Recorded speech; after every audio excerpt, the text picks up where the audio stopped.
Everyone to stand in the name of our family and brothers and sisters in Nepal who have endured great tragedy these past couple of weeks with the earthquakes there. A moment of silence, please.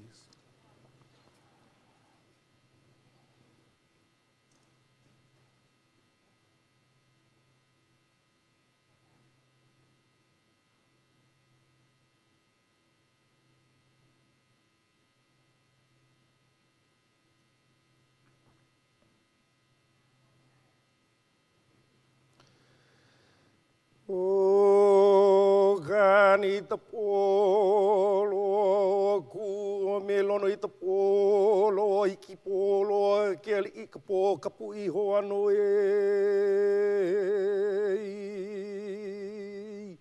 o ai o te po ki kahi te po ano ano maukulu te po ele te po kapu e hai amu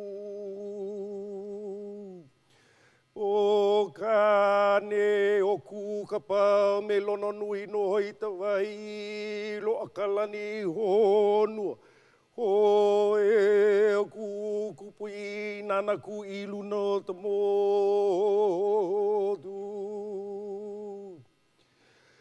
O kane po lani o lani makua o ku o te pau i ki lani o lono nui maka o waka. Ila malama lo aka lani. Ho o ia o kane kumuhana ka haku ka lani o kanaka e. Ke ia no hoi ka haku o ka lewala ni o na hoku, nui na hoku, li na hoku paa. Na hoku holo holo i ke ala lolo, i ke ala ula o kana lolo. E ia no na kui pai ke kukulu kalani. I pai e ke kukulu o ka honu ala e. Ke gale o Evelina mai ke aloha no aloha kako e.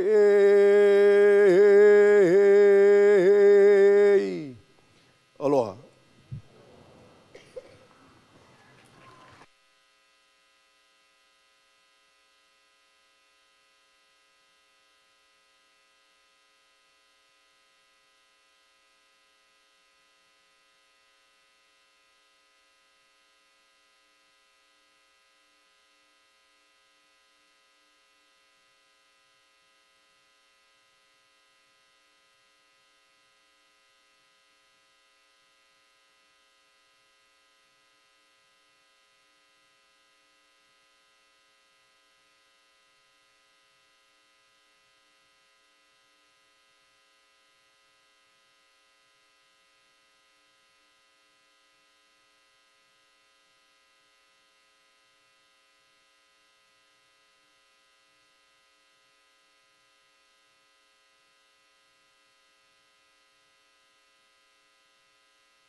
Ladies and gentlemen, please welcome your MC for the program, Parag Mehta.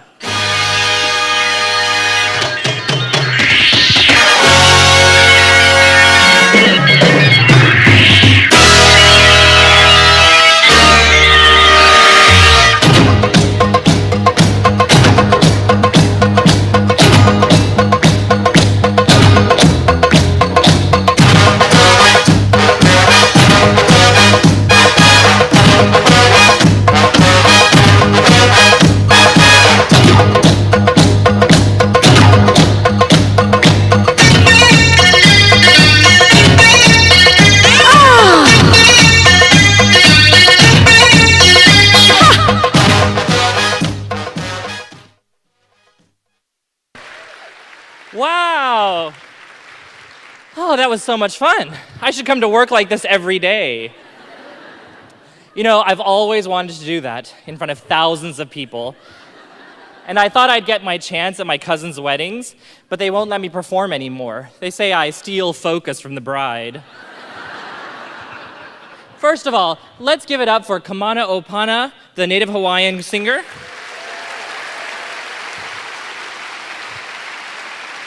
And also to Nen Daiko for that amazing drum performance. Welcome everyone, and happy Asian American and Pacific Islander Heritage Month. You all look wonderful. And if you don't mind, I'd like to take your picture. Yeah, clap for yourself. All right, everybody smile. Let's see if we can do this. Our big group selfie. All right, here we go. All right, smile. Wonderful. Oh, we're doing the wave now. Okay, great.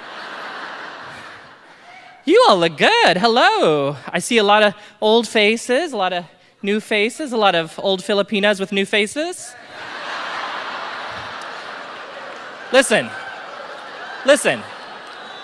I want you to know that I ran that joke by the staff, and Jason Tenko approved it. That's Tenko. T-E-N-G-C-O. Well, welcome to the White House Summit on Asian Americans and Pacific Islanders. We gather here today in celebration of AAPI Heritage Month. I decided to wear Indian clothes for the occasion. Yeah. Or as we call it at home, clothes. You know, one of the fun things about Heritage Month is that you can get away with wearing a lot different outfit to work. I get to wear more casual things and no one can judge me. For example, I'm wearing sandals today. My poor feet are finally breathing free after 11 months. And if anybody looks at me askew at the office, I simply say, Heritage Month. You can colonialize and subjugate my feet again in June.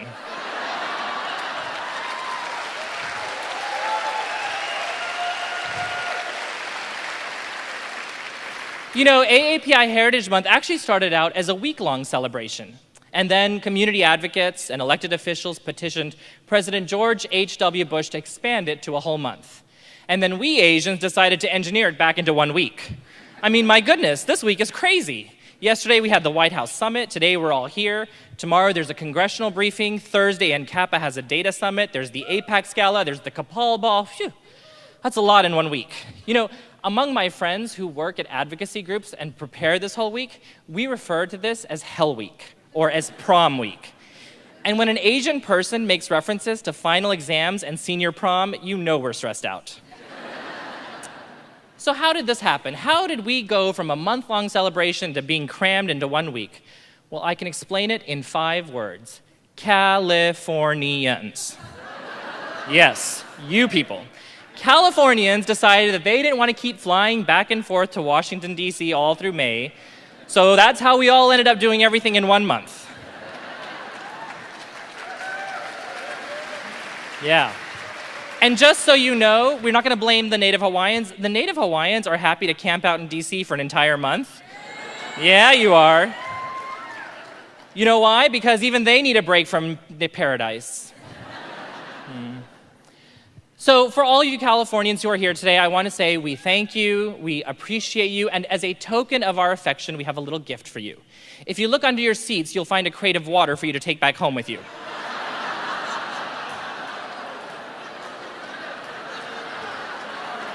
Are you actually looking under your chair? There's no water. Speaking of water, I've been drinking a lot more water lately in an attempt to be healthy, but mostly because I started a new job as Chief of Staff to the Surgeon General. Yes.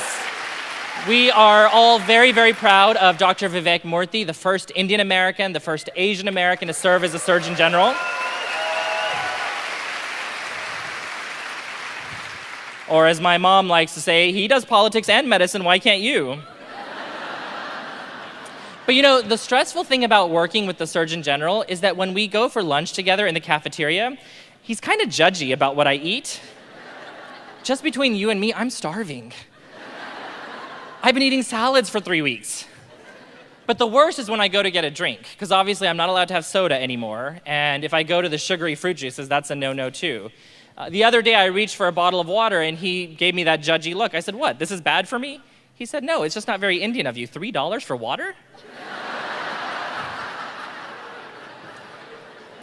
But there is a benefit to working with an Indian American colleague, and that is he pronounces my name authentically. Now, not correctly, but I mean authentically, like the Indian way. So my name at home is Parag. The only thing is our other coworkers have picked up on this, and so now they all want to get in on the action. So last week, I had a Mexican-American colleague who was in my office, and for 15 minutes, she was proving that she could roll her R's and say, Parag, Parag. Which is great, except, for 32 years, I've been conditioned to not hear my name said that way during daylight hours. So it does take a little getting used to. Now, speaking of having your name butchered, I want to bring up our first speaker. Kiran Ahuja is the amazing and fearless leader of the White House Initiative on AAPIs.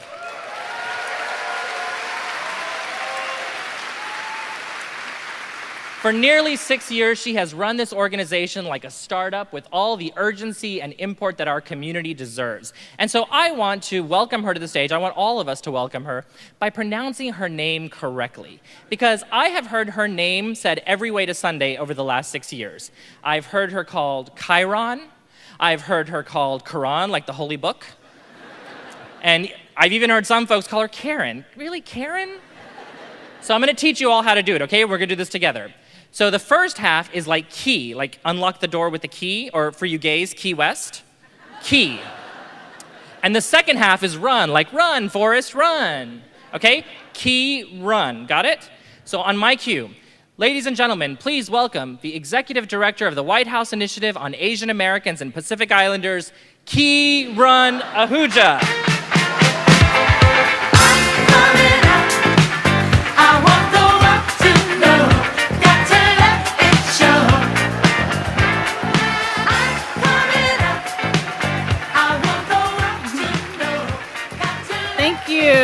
How's everybody doing? It's funny that Parag was actually asking you all to pronounce my name, because sometimes I feel like I don't even know how to pronounce my name correctly. When I went back to India, it was a whole new thing. But I wanted to welcome everyone and wish everyone a happy Asian American and Pacific Islander Heritage Month, and welcome to the first ever White House Summit on AAPIs. How are folks feeling? So I'm sure you've been hearing that we just had such an overwhelming response for folks to attend the summit. More than 2,300 people from 40 states and the Pacific Islands have registered for today's summit. And so what I wanted to do to get a feel of really the level of diversity, the regional representation in this room, I wanted to do a little bit of a regional roll call. Is that okay? Okay.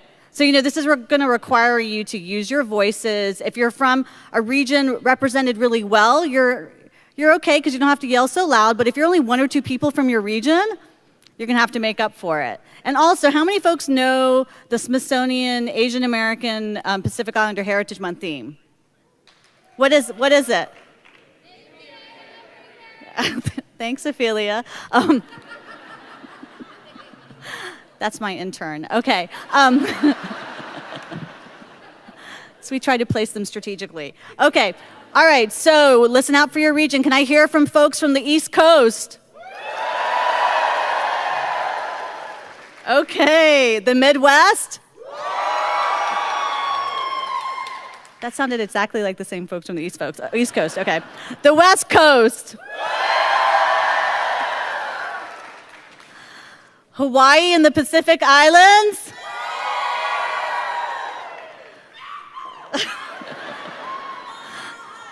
Okay, and this is for folks who, outside of the country. Want to recognize some of our international visitors. I appreciate it. All right, and not that, I'm from Georgia, so a little bit of preferential treatment here. How about my folks from the South? That is awesome. All right, so as you can see, we have a really, really diverse group, and we have a superstar lineup of more than 50 speakers, 6 cabinet secretaries. That's right, 6. And we've also got a series of artistic presentations sprinkled throughout the program as a way to tell our stories through diverse medium, both music and dance. As we've been trying to put this whole thing together, our staff at the initiative, we like to call ourselves AAPI, have been working really hard planning this summit. And the staff's been joking that this kind of feels like our AAPI wedding.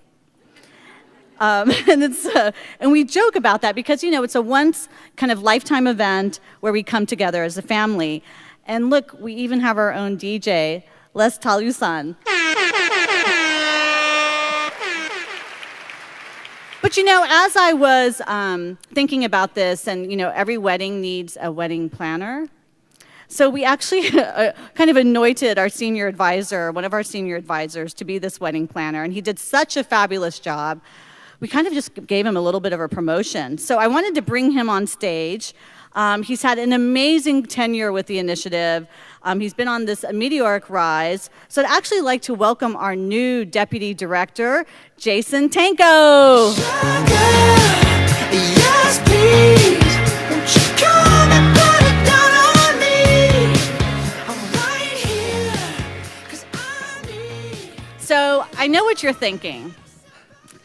Is he really the deputy director of the initiative?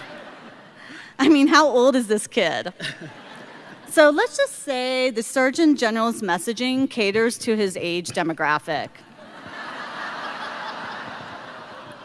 What a sweet welcome. Thank you so much, Karen.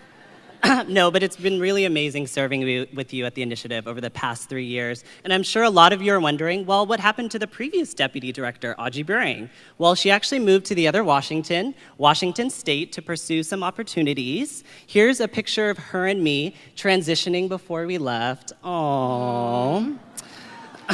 And here's a picture of me behind her old desk. Truly sad that she had departed.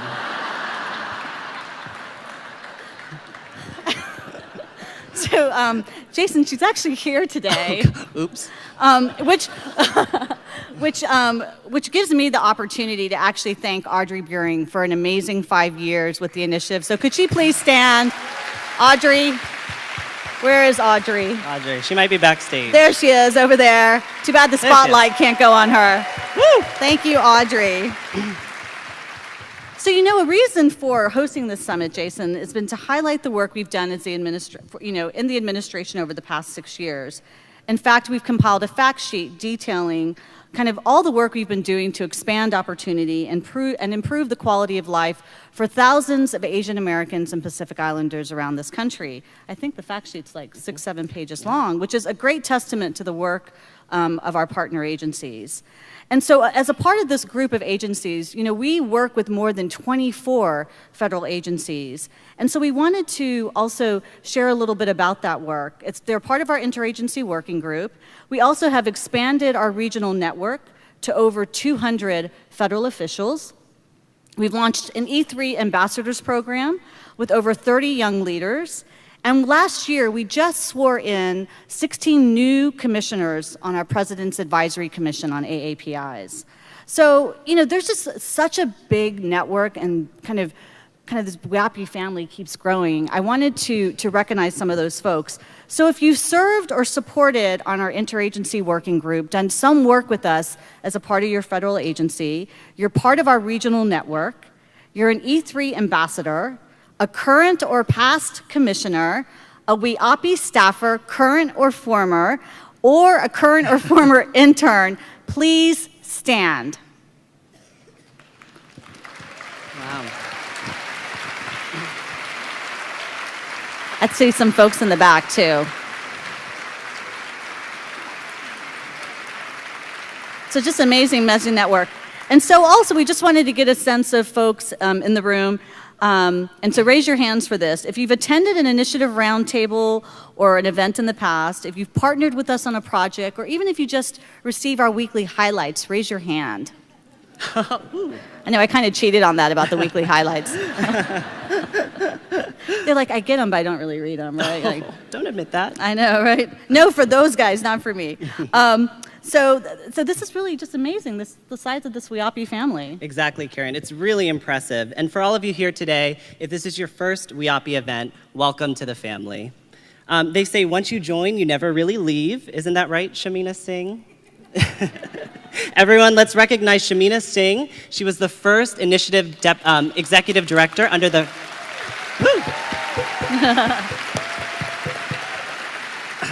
the first WIAPI executive director under the Clinton administration when the initiative first started in 1999, over 15 years ago. So, wow, Shamina's here. I know. It's pretty crazy. I'm a little intimidated, a little nervous. She's a fierce sister, Jason. She is. But talking about fierce sisters, I wanted to actually acknowledge another fierce sister in the audience. Hopefully she's here. I wanted to recognize Aditi Hardikar. Is she here? Aditi. Oh, yes. they're in the back. Aditi, There she please is. stand up. So, Aditi she's our new AAPI liaison at the White House. Everyone, don't rush up to her at once. She also represents the LGBT community in the White House Office of Public Engagement, and honestly, this event could not have happened without her help and support, so thank you. Ditto. Thank you, Aditi. And speaking of the WIAPI family, we have some exciting news. We're proud to announce 3 new members of the President's Advisory Commission on Asian Americans and Pacific Islanders. So for those of you who don't know, these are highly respected community, business, and philanthropic leaders from throughout the country, appointed by the President to serve as his eyes and ears on the ground. So, I think one thing that's really interesting is that, for these commissioners, it's kind of like a second job, right, guys? Yeah, so they're kind of moaning over there in the... Yeah. And yeah, because I feel like I get emails from them like every day, okay, which I totally enjoy receiving. But I think, I really, they represent the community so well, and they're so earnest about making sure that the needs and concerns of our community reaches folks back here at the federal agencies and in the administration. So, I wanted to actually bring on stage our new 3 commissioners. The first one is Jacob James Fitasamanu Jr.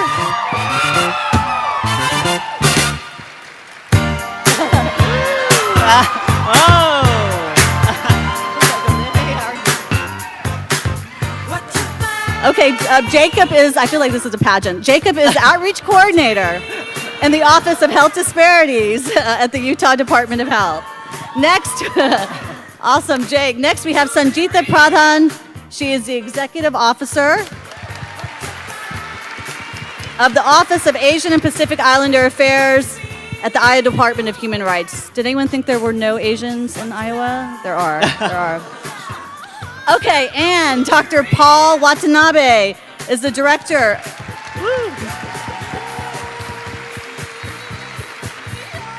Is the director of the Institute for Asian American Studies and serves as the Associate Professor of Political Science at the University of Massachusetts, Boston. Everyone, please give a round of applause to our 3 new commissioners.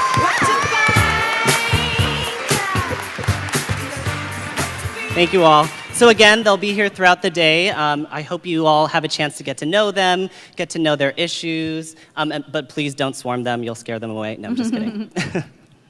So, well, I wanted to, you're going to mention some of the key appointments? Also, throughout the past year, we've had a number of really key appointments throughout the administration. Nani Colaretti was sworn in as Deputy Secretary of the U.S. Department of Housing and Urban Development. Nani, are you here? There she is. There she is. Woo! There she is. A lot of people don't know that she's Filipino. Woo! So where are my Filipinos in the house? I think we need a little help there, DJ Les Talusan. Where are my Filipinos in the house? That's better. That's better. Nani also hails from Hawaii. Is there anyone from Hawaii here today? Of course there is. Woo! Nani is the administration's second AAPI deputy secretary alongside Chris Liu. Is Chris here right now? He's coming If later. not, you'll see him later. That makes them the highest ranking AAPIs in the administration. And Nani, we're just so proud of you and your work at HUD. And I know Parag also mentioned this, but last year Dr. Vivek Murthy was confirmed as Surgeon General of the United States. And as Parag mentioned, first AAPI Surgeon General, and also happens to be Indian American. So I want to do a shout out for my community, okay? So can I hear from the South Asians? That's pretty close, man. Yeah, no, I think we're winning a I little don't bit. know. What do you think? South Asians are louder, or the Filipinos? I think, you know, oftentimes when we go in these kind of situations, sometimes the South Asian community is not as loud, you know, and as fierce as they should be. And I think, you know, we have a lot of important work to do in the community, immigration and combating, you know, bias and harassment and hate crimes, but we're going to work on, like, getting really loud in the auditorium. I think we need to work on that. Yeah. So that is a really, really important point. Yeah. So. Anyway, Vivek will be joining us later today. He's truly a Desi parent's dream come true. I mean, he's been sworn in by the vice president, right? Wow, by the vice president. That's amazing. That's how you really know that that was a big deal. Did I say that? I'm sorry, folks, really. You know, Jason, this kind of brings up a point. You know, when you were appointed, like just last week, some of the people came up to me and asked me, you know, whether things were going to work out given our age difference, you know? You know, Karen, I worry about that too. I really do. I do worry about that. I mean, I really worry that this role is going to age me. I mean, here's a picture of you and President Obama only a few years ago, and here's you and the president now.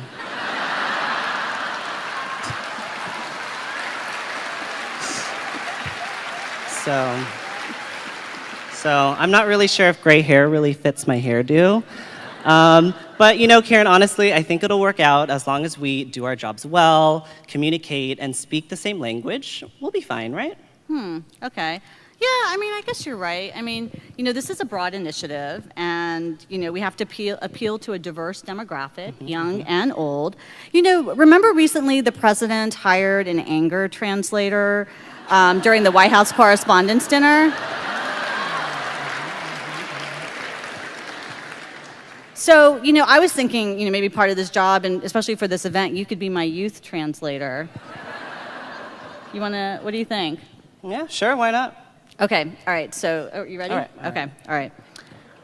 Okay, so, as we close out our opening remarks, I just wanted to talk about how what we want to do today is overwhelm this virtual space out there where you share all kinds of information with a bunch of talk about the summit and everyone joining the summit, whether it's here or somewhere out there. I think she means let's break the internet. Okay. And then I want this to be classified under one heading, like just under one heading, so others can easily filter the data and know that it originated from one source. Tweet using hashtag AAPI Summit. Yeah, okay. And then I was thinking we could, you know, be really great if all this information was spread from like one person to another like wildfire and everyone was liking it and, you know, posting stuff, something like that. Let's go viral on Facebook. Okay. And then I need a way to, you know, kind of use the data to host pictures that can be easily shared among its users. And then, you know, maybe do some cool stuff like set up the picture like it looks kind of like a Polaroid. Instagram it. Okay. And then, you know how everyone is like, rather than like pointing the camera outside, they're always pointing it at themselves and like, you know, taking pictures of themselves or somebody else and then, you know, posting those pictures and then distributing it on the web. Yeah, something like that. Take a selfie. Okay, well, I think, you know what? I think the youth translator thing might work out well. But you know what? Speaking of selfies, I do have a little bit of a bone to pick with you, Mr. Deputy Director. Ooh, oh no, I'm in trouble again. What's that, Miss Executive Director? So, here's a hint. There's me when you tried to take a selfie during last year's opening ceremony. I think I see the back of Congressman Honda's head too. Is that right, Congressman Honda? All right. And there's me not in the selfie.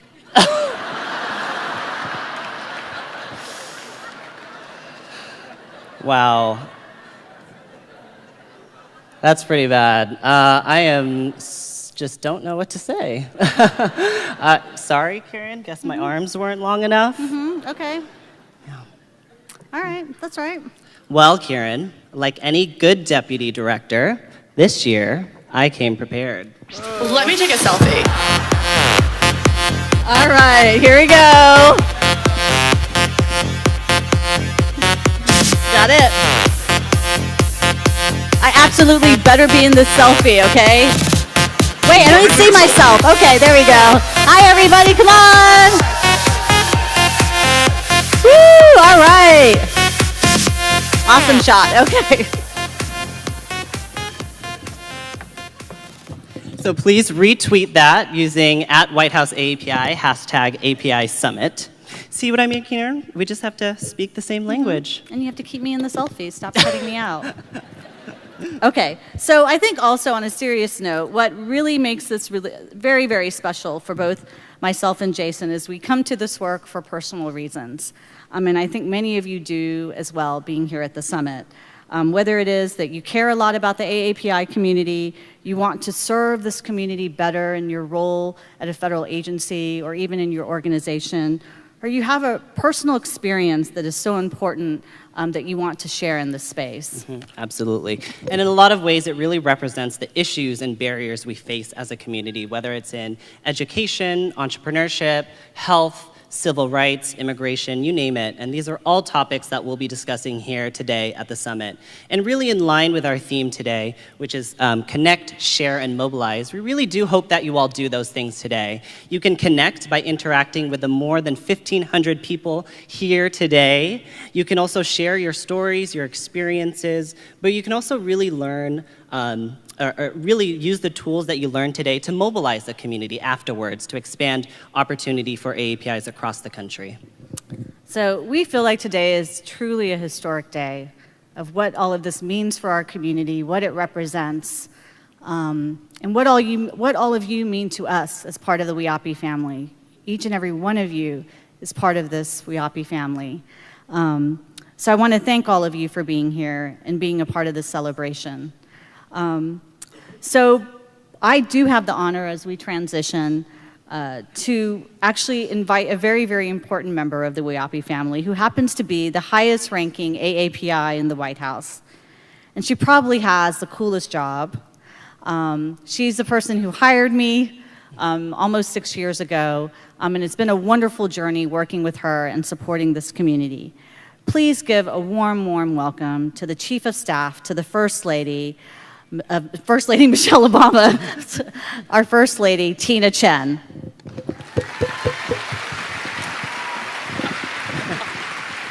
You guys are great. Well, you guys look amazing, I have to say. And thank you, Karen. Thank you, Jason. Thanks, Parag. I mean, who said Asians aren't funny? It's like amazing. Well, on behalf of the President and the First Lady, I want to welcome you all to Washington. I want to congratulate the White House Initiative on Asian American Pacific Islanders. You cannot imagine what an amazing gathering this is. For those of us who sat around a little conference room table back in 2009, dreamed up and talked about how we could revitalize the executive order on WIAPI, and this is what it became. Since 2009, I have to really give an amazing shout out once again to Karen Ahuja, who's been just the driver behind all of this. You know, you have truly made real the slogan that AAPIs are everywhere, and I hope you feel it, whether it's in what the administration is doing on education, on healthcare, on immigration, on appointments. You know, I'm a lawyer, as many of you know. When we came into office, there were 8 AAPI judges across the country. This president has appointed 20 to the federal bench. Amazing. More than any president in history combined, all of them combined. To the foreign travel we've done. In the last year, I've accompanied the First Lady to China, to India, to Japan, to Cambodia. And as the daughter of Chinese immigrants, I cannot tell you what it feels like to step off of a plane on the ground in Beijing, China, where my parents left, many, many years ago, off a plane that says blue and white United States of America across the side. And to represent the United States of America in one generation. This is the only country where that can happen. And I am so proud to represent our community. I'm so proud to represent our country. And the other person who is so proud to be part of our community is the President of the United States. As I often say, and as he says himself, he is from an Asian American family. He is part of us. He's part of our community. He grew up in an Asian American community. He knows intimately what our community faces. He believes it. He lives it every day. And so, he extends his greetings to you. He regrets that he cannot be with you today, but he is so proud of everything AAPI has done, everything all of you do every day in your communities, and looks forward to everything that we can continue to do in the months and the years to come. And with that, let me introduce his greeting to you all, the President of the United States, Barack Obama. Hi, everybody. I'm sorry I can't join you in person for the White House Asian American Pacific Islander Summit, but we're thrilled that you've come from all over the country to be here. This is an opportunity to honor the rich heritage and contributions of Asian Americans, Native Hawaiians, and Pacific Islanders.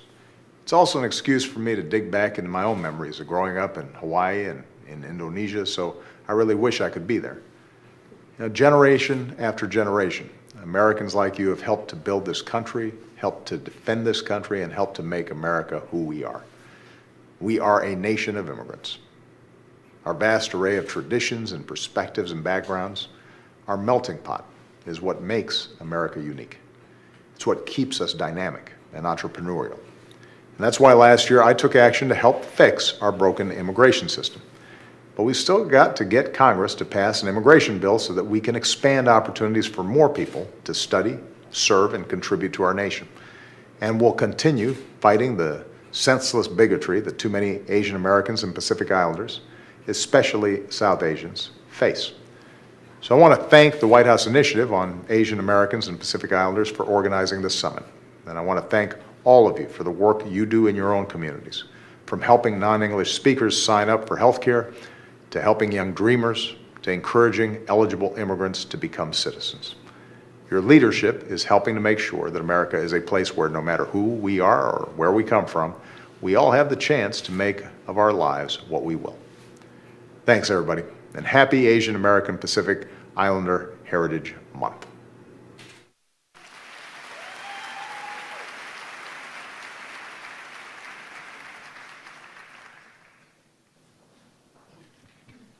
Ladies and gentlemen, please welcome the chair of the Congressional Asian Pacific American Caucus, Congresswoman Judy Chu.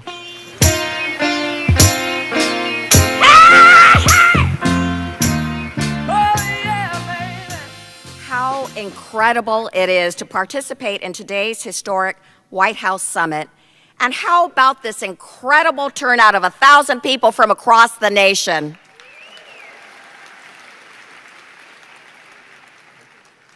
I want to thank the White House Initiative on Asian Americans and Pacific Islanders for putting together this first ever historic summit to shed light on major policy issues of significance to our API communities and to showcase the tremendous talent of APIs in every sphere of American life. There was a time when Asian Americans and Pacific Islanders were so invisible in the U.S. Capitol that if you saw one walking down the hall, you just had to turn around and look. It was so unusual. But how different things are today. Today, AAPIs are the fastest growing population in this nation. Today, AAPIs are everything from CEOs in corporations to NBA basketball stars. Today, the Congressional Asian Pacific American Caucus has grown to its largest numbers ever. CAPAC is now 48 members strong, with 14 of them being API members of Congress. It's a historic high. Today, CAPAC advocates for issues of importance to our diverse API communities from across the nation. And our presence shows that when AAPIs have a seat at the table where the decisions are being made, we can make a difference. We can make a difference in breaking the glass ceiling in federal government. When we as CAPAC met with President Obama and the White House, we continuously advocated for API appointments, not only at the highest levels in the cabinet, but also in the federal court and in the pipeline that leads to those top appointments. And I'm so happy to say that the president responded. For decades, there were few API federal judges. But in the last 6 years, because of President Obama, we've gone from 8 to 26, more than triple the number. This includes the groundbreaking appointment of Sri Srinivasan to the DC Federal Court, which is so important because this is the court from which many Supreme Court justices have come from. Now, I've seen that U.S. Supreme Court with women, an African American, and a Hispanic. Wouldn't it be great to finally have an Asian American on the U.S. Supreme Court?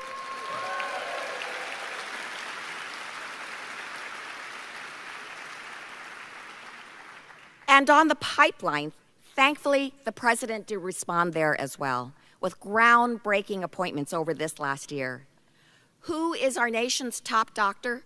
It is Dr. Vivek Murthy, who was sworn in a few weeks ago as the first Asian American confirmed by the grueling Senate process. And who is the person in charge of protecting our nation's inventions, like the iPad and 3D printer?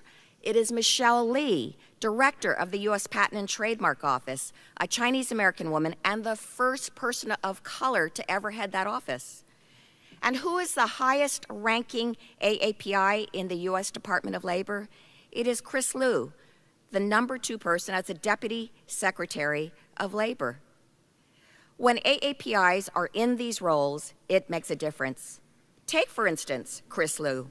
One of the first things he did was, as he said, to right a wrong, to induct the Chinese railroad workers into the Department of Labor's Hall of Honor.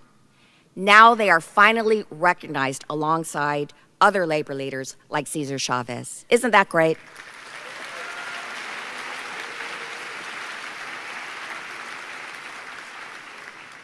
Now, in this opening panel, you will hear reflections about where APIs have come from with regard to the historic policies of this country. Now, I remember hearing about Congressmember Mike Honda being taken as a child to an internment camp.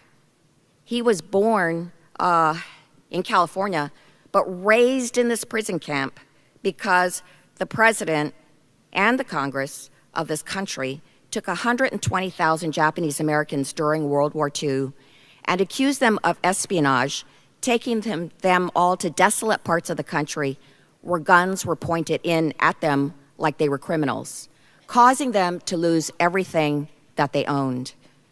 But today, we know that not a single act of espionage was ever proven. This injustice reminded me about my own family's history. My grandfather came here at the turn of the century. It was when the Congress passed the Chinese Exclusion Act of 1882, which deprived the Chinese of being naturalized citizens so that they could not vote and that they could not immigrate. And this lasted for 60 long years. It caused a plethora of laws at the time that meant that my grandfather could not own land, nor could be hired in any corporation, and if found without his papers, could be deported at any time, even though all of his family was here. And yet today, Mike Honda and I are members of Congress.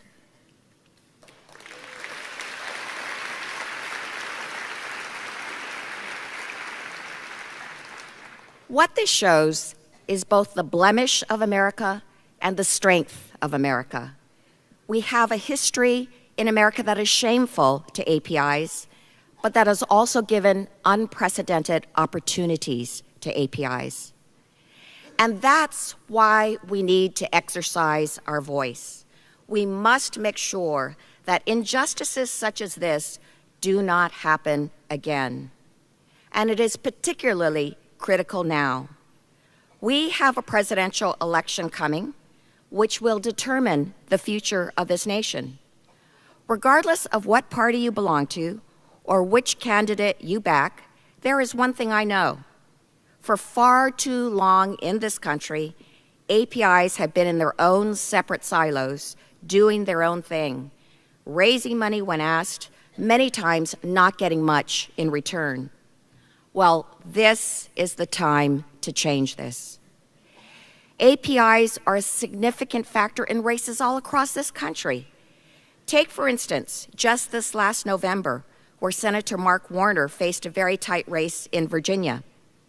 In this state, APIs have grown to 6.2% of the population, and Senator Warner made a very concerted appeal to them. That paid off. An overwhelming 68% of APIs supported him, and guess what? Senator Warner won by less than 1%. Actually, it was only 0.8%. APIs were clearly the margin of victory. And in fact, I say that APIs have gone from being marginalized to being the margin of victory.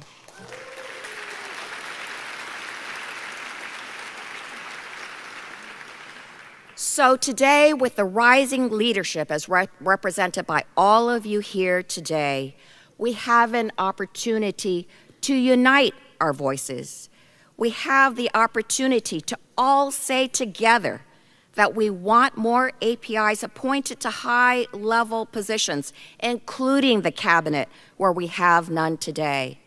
We have the opportunity to say that we want API needs met in health, in education, in business. We have the opportunity to say that we want the president or vice president to appear during at least one event during API Heritage Month to show the API community the respect it deserves.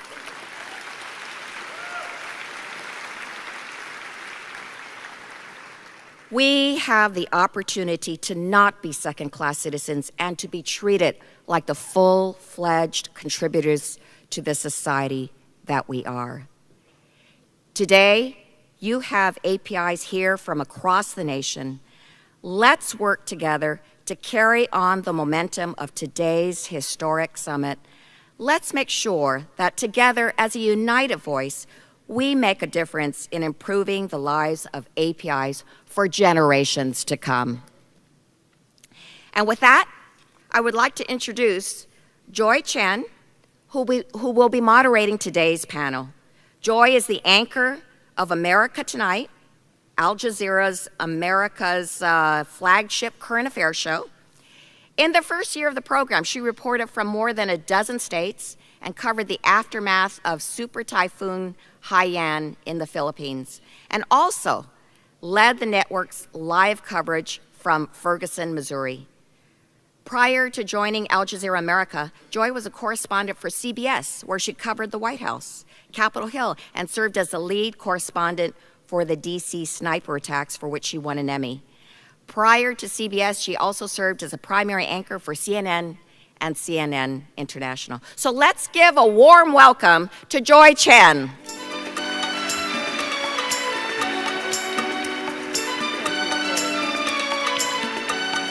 Good morning, everyone. Wow, we've got great, smart women who are going to come out here and talk with us, so I want to move that right into place. Let's ask our panel to please come up on stage. Karen, Michelle, Jin, Minnie, and I can introduce them all to you. Woo! These are some fierce females. Can I use this microphone? I'll use this one. Am I here? All right, terrific. Thank you, guys. Thank you all for being here, for the conversation we'd like to have, for the opportunity for us who so often in our communities feel that we haven't been heard. This is the opportunity to hear and be heard, and we want to really take advantage of this. You'll notice that there's some very fabulous females here leading the charge today. And for those of you who haven't met them all, I want to just have a quick introduction of who everyone is here. Karen Narasaki is here with us. Many of you know the important work she's done in justice issues for so many years. I'm not saying that you're... Yes, you are. Okay. For many years, beginning when she was a very, very small child, Karen has been leading civil rights issues, and she is currently on the Commission on Civil Rights. Wait, we're out of order here. Michelle is also with us. She is president and CEO for the Council of Native Hawaiian Advancement. They have some very specific issues to the Hawaiian community. Also with us is Ai Jin Pu, who is not only an activist for the rights of low-wage workers in the National Domestic Workers Alliance, but she is also our certified genius here. She is the winner of the 2014 MacArthur Genius Foundation grant. And really, that speaks to the work that she's done and the important issues that she's put on the table here with us. As well, Minnie Timraju, whom many of you may know because her organization is the umbrella to a lot of other organizations and brings them all together, the National Council of Asian Pacific Americans. You know, one of the things I find hardest in our community is all the acronyms for all. But that's another issue for another day. I want to start because I've made mention of the fact that you are women leaders. How you bring your identity into play as leaders in this community and on the important issues you brought forward. Karen, I'll start with you.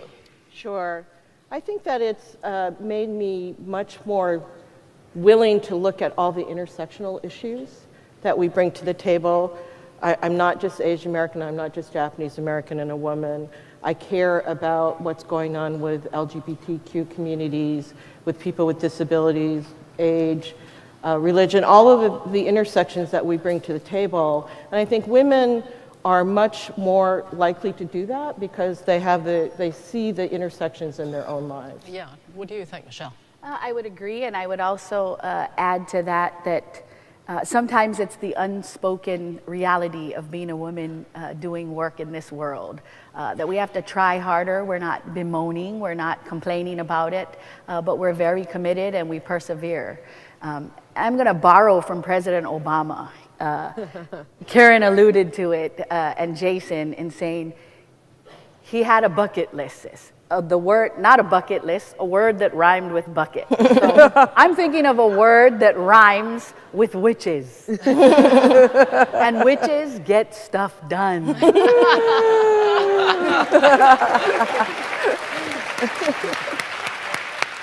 Ai-Jin, what do you think?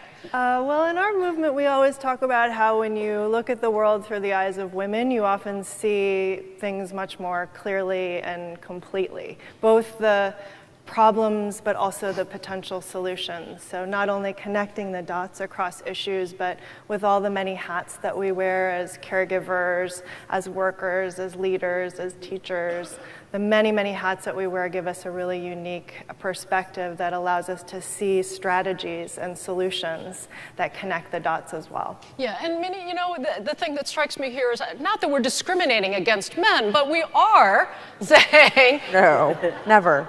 But we are saying that we have an opportunity here to take advantage of what is in each of our identities, because there are many things that each of us bring to the table, and one of them is women in leadership. In your organization, you are dealing with an umbrella of organizations, some with some disparate interests and agendas.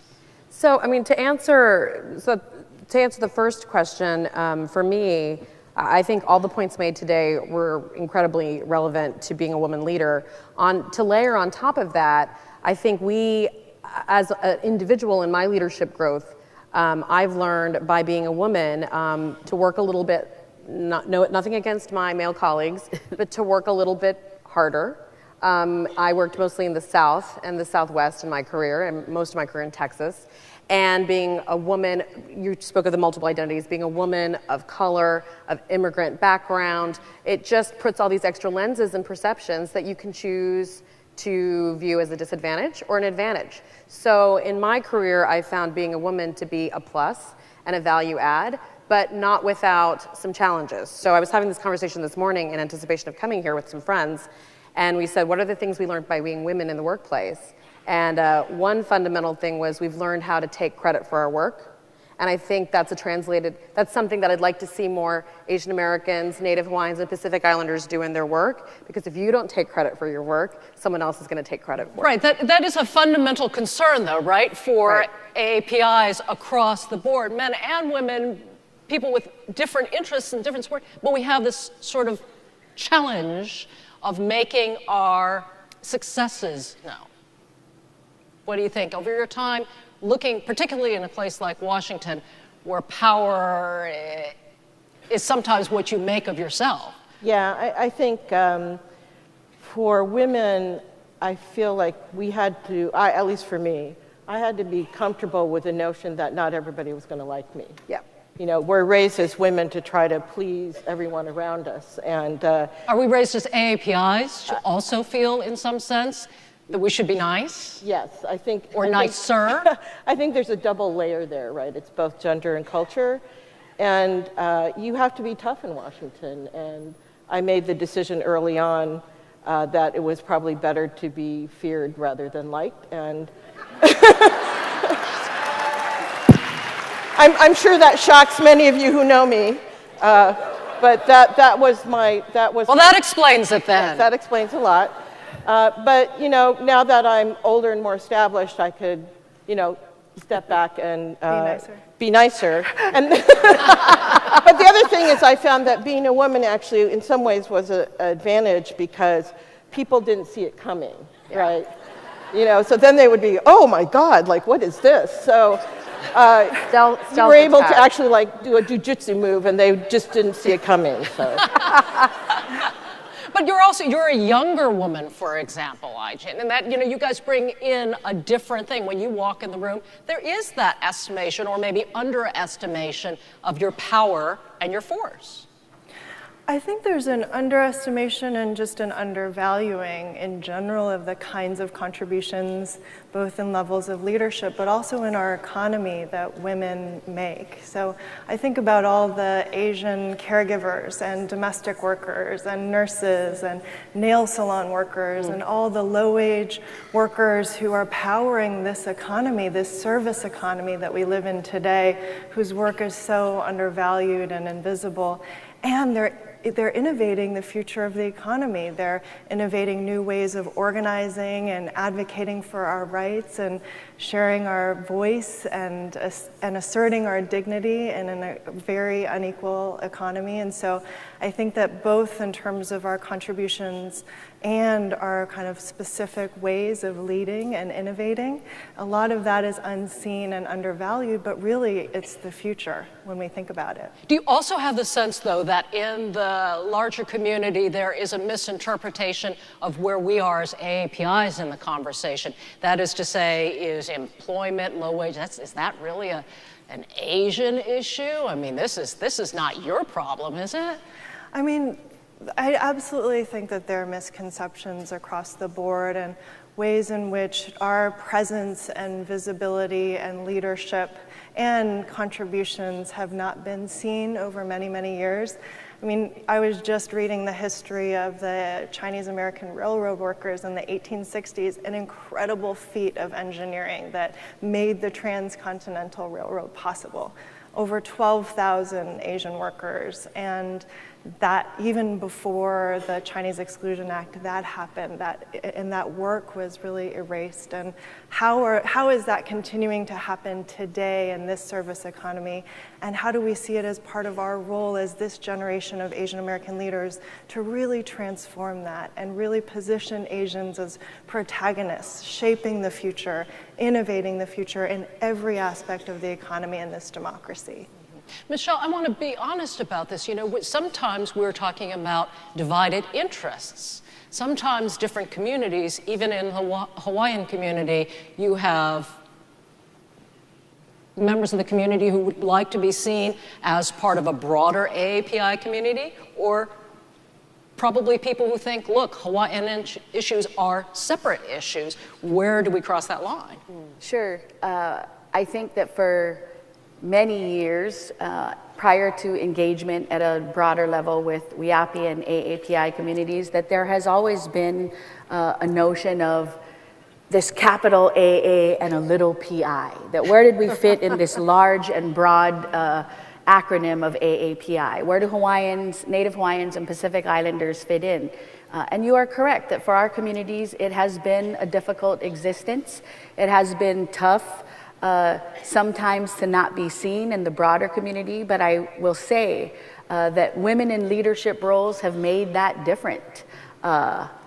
Robin Danner, Lisa Hasegawa, Kiran Ahuja, and Asian American, Native Hawaiian, and Pacific Islanders, women who worked together. We have band together to say that there is no reason that Native Hawaiians and Pacific Islanders should be the little cousin to the AA community. We are the AAPI community, and we're here, and I attribute a lot of those successes and the growth that we see for our Native Hawaiian communities within this broader framework. I give that kudos to many strong and incredible women who have done awesome work at this level. Yay for that. Within your community, there are some recent successes. I mean, you're pushing forward on language issues and other things that are important. What are we missing all the way over here on the mainland? You know, I think the Native Hawaiian community in general, if we look 10 years back, 20 years back, we were very reactive. Something would come out at the federal level, the government would put a bill out, passage of a bill comes out, and we're reacting. I think, again, the Council for Native Hawaiian Advancement 15 years ago started, similar to MINI and NCAPA, as a membership organization, not unlike the Alaska Federation of Natives or the National Congress of American Indians, working together in cross sectors, housing, health, education, and getting our communities together. So where we were more reactive, I think that the last 15 years in our existence in engaging with the communities ourselves and then engaging at the state and federal level, we've become more proactive, that we've made pivotal change in being reactive to becoming proactive, to making decisions for ourselves, making sure we're here at the table. A language that was almost extinct, we have thousands of language speakers, thanks to Ahapunana Leo and our charter schools. So there have been a lot of strides because we started to convene amongst ourselves and took a more proactive approach to make decisions for ourselves and to be conscious about being at the table. And to speak out. Minnie, on that, that notion of trying to bring together disparate communities, possibly with some differing interests. You must deal with that. I think there are like 34 organizations within your coalition. We are now at 34, thanks to the addition of groups like South Asian Bar Association, and we're working on, of North America, and we're working on the latest recruitment for Pacific Islander organizations, but I'm proud to say CNHA does a great job as an NCAPA member representing the Pacific Islander issues. We just collaborated to have 3 days in Washington of advocacy days where NCAPA groups came to advocate with Native Hawaiian and Pacific Islander groups on the Hill. So, but to answer your question, yes, the issues are pretty disparate. But our job at NCAPA, and I have to say, are all of the advocates in this room, we do a good job, I think, of working on the intersectionalities that Karen referenced, that we understand pretty innately as women and women of color. But our communities get intersectionality. I mean, to a large extent, the Asian American, Native Hawaiian, Pacific Islander Alliance is a political construct, but I think because of the shared struggles of our immigrant communities, our workers' communities, our women's communities, we've been able to find really clear cross-cutting issues. So for example, we're all working together very closely with the Congressional Asian Pacific American Caucus and AAPI on the need for better data disaggregation. We need to see better numbers so we can do a better job of advocating for our communities. We can all agree upon that. We've all come together, even though not all of our population is immigrant, on immigration reform and working on supporting the president's executive action. We know there's a stigma in our community about talking about being undocumented, and we know some of the issues culturally and immigration patterns are not by accident very similar. So we're able to find ways to work together, and we have to, otherwise we don't get the opportunity to uplift the issues at the national level that we need to. Do you, I'll just think as a reporter on this, Yeah. I always wonder why in the media we think immigration issues must involve Hispanics, right? But no, we don't. And in some sense, Yeah. I think that maybe, well, I mean, you know, let's be real here. At some point, isn't that because we haven't, as a community, said, no, that's our issue too? Folks. Yes. Right? I mean, completely agree with you. In some sense, it's our own 100%. fault for not raising our hands, because in a way, maybe we don't want to be I known. have to disagree. Yeah. Good. Joey said she wanted to mix it up. I do. I think, in fact, Asians have been raising the fact that we are a key stakeholder in the debate on immigration forever. And the challenge has been the media, because they think it's a Hispanic issue, just doesn't cover it. It just, no matter, you know, we throw stories out there of undocumented Asians, we throw advocates out there, Congressman Honda and Congresswoman Chu have been very actively out there. Just doesn't get covered because in people's minds, immigration is about Hispanics and civil rights is about African Americans. We stand at the crossroads and we get ignored. There are a lot of things that Asian Americans have been participating in throughout the history of this country that don't get seen. People don't know that that JCL was at the March on Washington. People don't know the story about why were Dr. King and everyone in the beginning of the March on Selma wearing Hawaiian leis. It was because Senator Kaka's brother, who was with the Hawaiian State Legislature, brought a delegation from Hawaii to the march and brought the leis with him. We have been very much a part of the Supreme Court cases that have laid the groundwork for what our rights are. The right for bilingual education was brought by an Asian American. The issue of indigenous-born citizenship, if you're born to an immigrant, no matter whether that immigrant is undocumented or not, you're a citizen, that was our case, which is, by the way, being challenged by the Republicans in the House who just had a hearing saying we should not have birthright citizenship anymore. So we are very much there, and I just take issue with the fact that it's because we aren't speaking out. We are speaking out, we're just not getting heard. So to clarify, yes. So to clarify, I agree with your statement about how it's viewed in the media, and I agree with Karen's position. I mean, I learned how to pick being a feared over anything over liked from Karen, my mentor.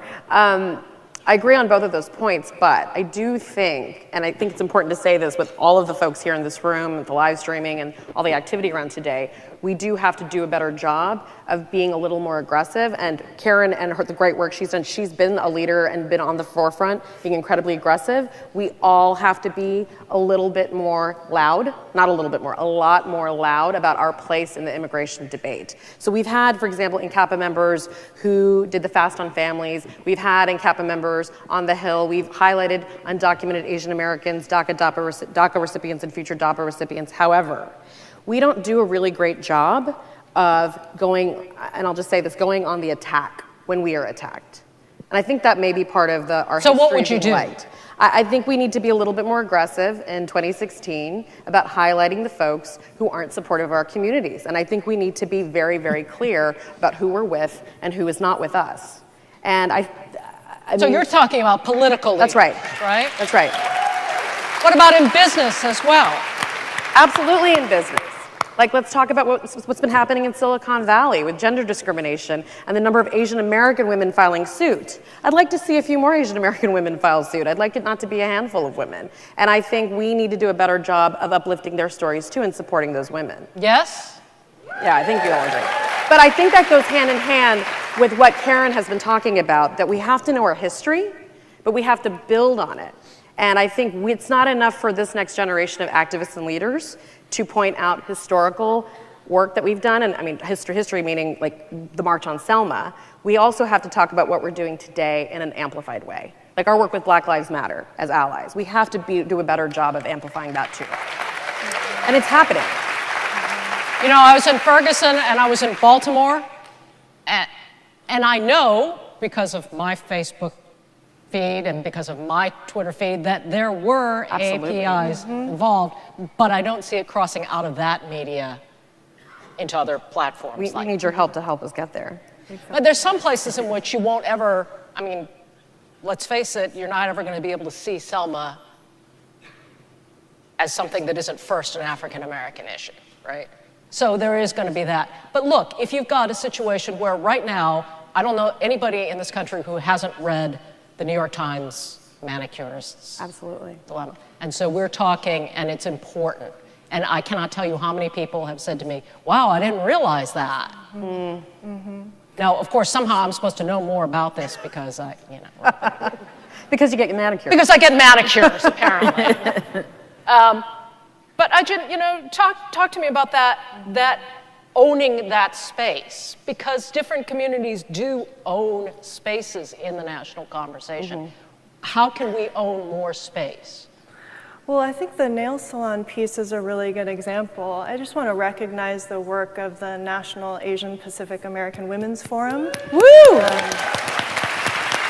Who, long before this piece came out, actually released a study on the nail salon industry and has been working with local organizations like Adhikar, which is a Nepali organization, and has been organizing nail salon workers for the last few years. And so I think that there is a way in which our communities and leaders in our communities are really on the front lines of what's happening in this economy and the challenges ahead of us, not just for Asians, but for the entire economy. And I think that the future is really about Asians not only stepping into our role as leaders in our communities, but thinking about how we become leaders for equity and for dignity and for opportunity for everyone. And I think that that's what this whole notion of, Asians for Black Lives, because it's actually not just about Black lives. It's about all of us. It's about how healthy this democracy is, how well it works for all of us. And the nail salon workers, the work that our communities are doing on that front is just one example.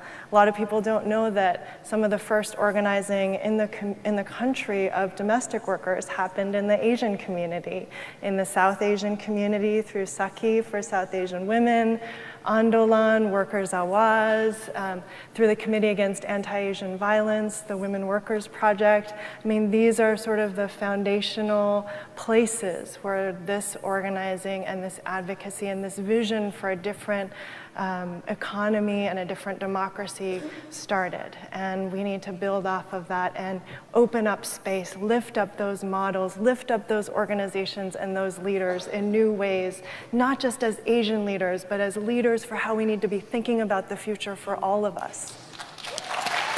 Can I add a footnote? So we've been really privileged to work. NAPOF is a critical member of NCAPA, and they sit on our executive committee, and we've been privileged to work with Adhikar around TPS for Nepal, temporary protected status. But the nail salon story illustrates a really important point about why we need to connect the Washington, D.C. insider-outsider game with the local work. So the governor came out with this sweeping new announcement about how he's going to crack down on nail salons. What that approach does, and I'm being educated about this by the activists with NAPOF on the ground, is it leaves out the community leader, the community activists from the conversation.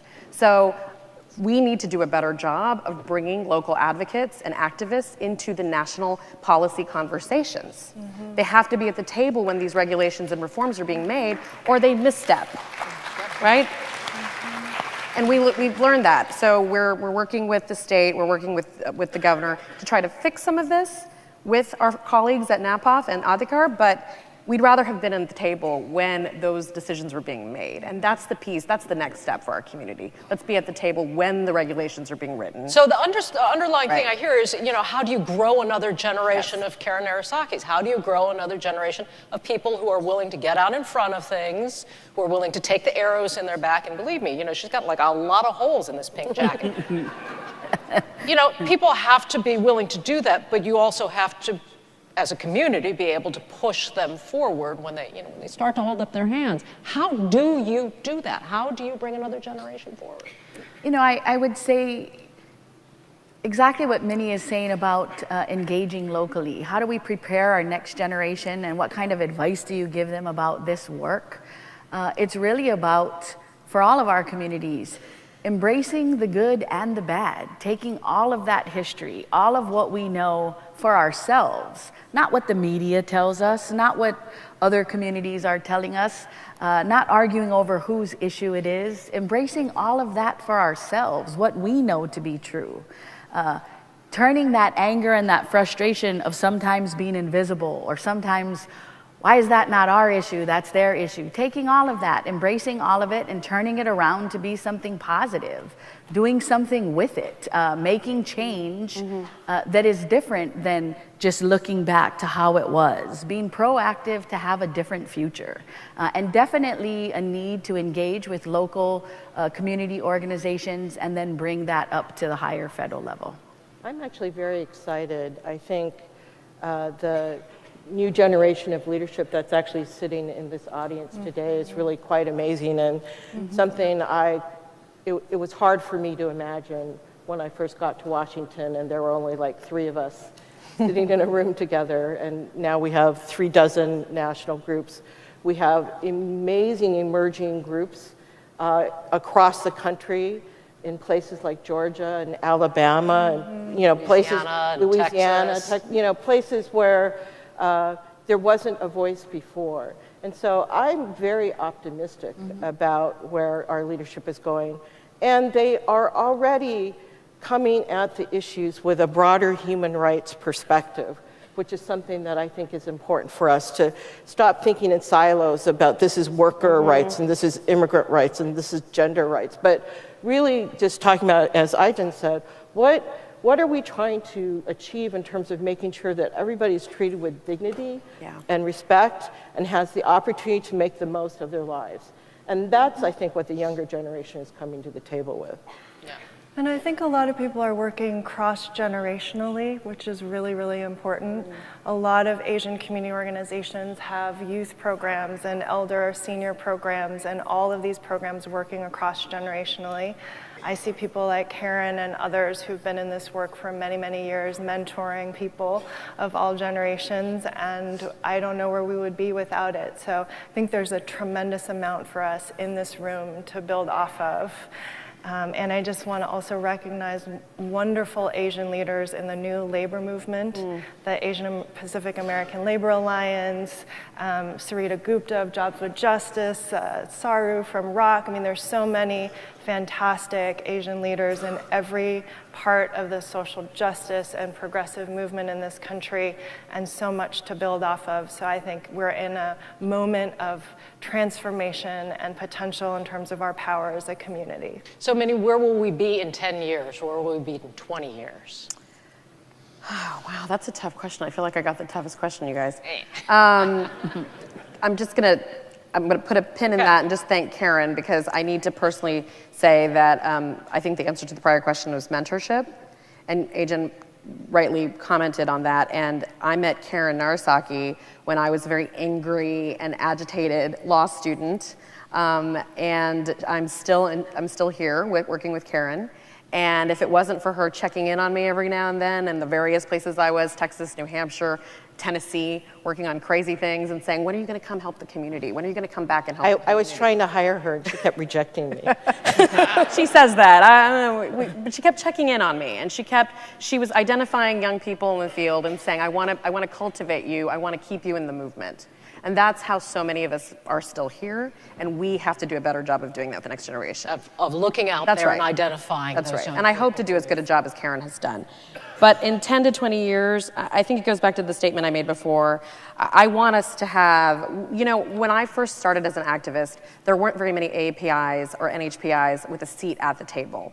So now when I came to NCAPA, I was really excited. We're invited to the meetings, we're at the table. But going back to an earlier comment, I want us to be inside. I want more AAPIs in the administration at every level. I want us to have more AAPI Hill staffers. When I was the chief of staff on the Hill, I was one of only 3 Asian American women chiefs of staff. That number needs to quadruple for us to really be writing the bills, moving the legislation, and connecting directly to the community. That's where we need to be in 10 to 20 years. And then we'll have full justice, I think, but it won't happen until we're in every piece of the community, out in the field, in every level of government, inside and outside. And that's great, but But just to defend my own industry for a moment, I think that that's an important factor too. You know, what you say is correct. If you bring more people to the table with different ideas, with different experiences, this is the diversity challenge, right? If you bring those people forward, then you do get different bills in Congress. Then you do get the administration. And different coverage. And you get different coverage. But we all have to support each other. The people from our communities who start to rise up and to help them move forward on that. I think that's where you get better impact. Right. I mean, I think that's one place where our community is behind in terms of really connecting the business leaders, the entertainment industry, the sports figures, the politicians, and really bringing that leadership power together, and also providing funds for our own organizations to drive our communities forward. Too many of our organizations lack the capacity to really get to scale. And so it's very hard for us to compete and grow and to provide the services and advocacy that our community really needs. My frustration is I have spent, more than a few years pushing for diversity, and too often I've seen we push to get diversity on the boards of all the networks. So, Fox adds 2 Asian Americans, but they're Asian Americans who don't believe in affirmative action and, aren't giving back to the community. So this is the challenge, I think, for us to really hold each other accountable and say, you are being helped by the community to get to these places, and we need you to reach back and bring other people from the community up with you. And we just don't do that as well as other communities do. Yes, we agree? Yeah. In the lovely little microcosm of your world, you're like trapped in paradise, right? But how do you make the voices of your next generation echo across the country here to Washington? Now, how do you bring those voices forward? Sure.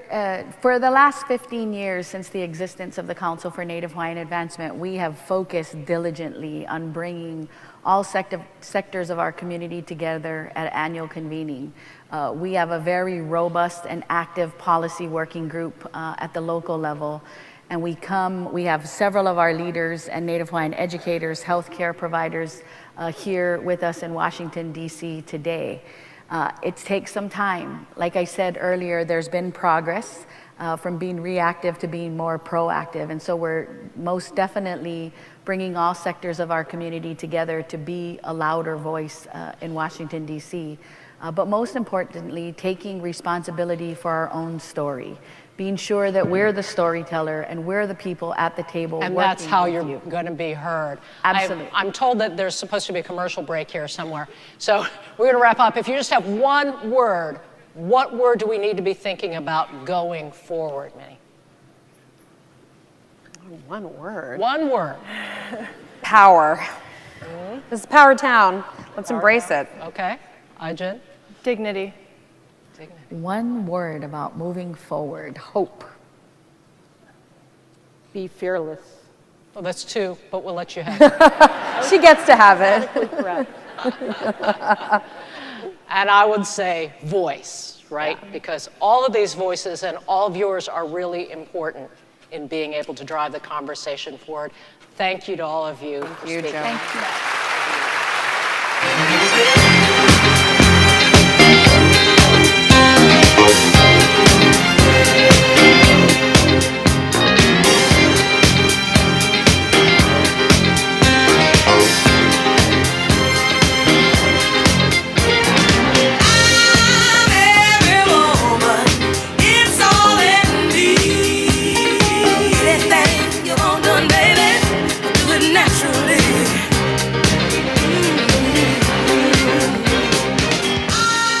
Everyone, wasn't that amazing?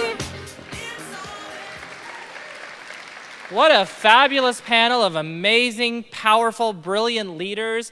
The Asian American community could teach the rest of the country a little something about girl power, right? Yeah. So, first of all, I just love the image of Karen Narasaki as a stealth ninja. I love it and I fear it too. You know, the theme of this year's Heritage Month is APA everywhere, and it's true. You can find us throughout American history, in every region of the country, in every sector of our society, from Fresno to Ferguson, from Fresh Off the Boat to Fenway Park. It seems like the only place you won't find us is on the primetime lineup at Fox Television. Now listen, I am not bitter that Fox canceled the Mindy Project, but I do worry when the highest ranking Indian American on your network is once again Apu from The Simpsons. So here, with a short film about APAs everywhere and how we're shaping the country, please check out this video. You know, we have a very fast rate of growth, faster than the national average. And even these projections that are taking place 20, 30, 40 years from now are pretty astounding of what this country is going to look like. There was a new report that was put out, and they estimated when minority America will be majority America. That's in 2044.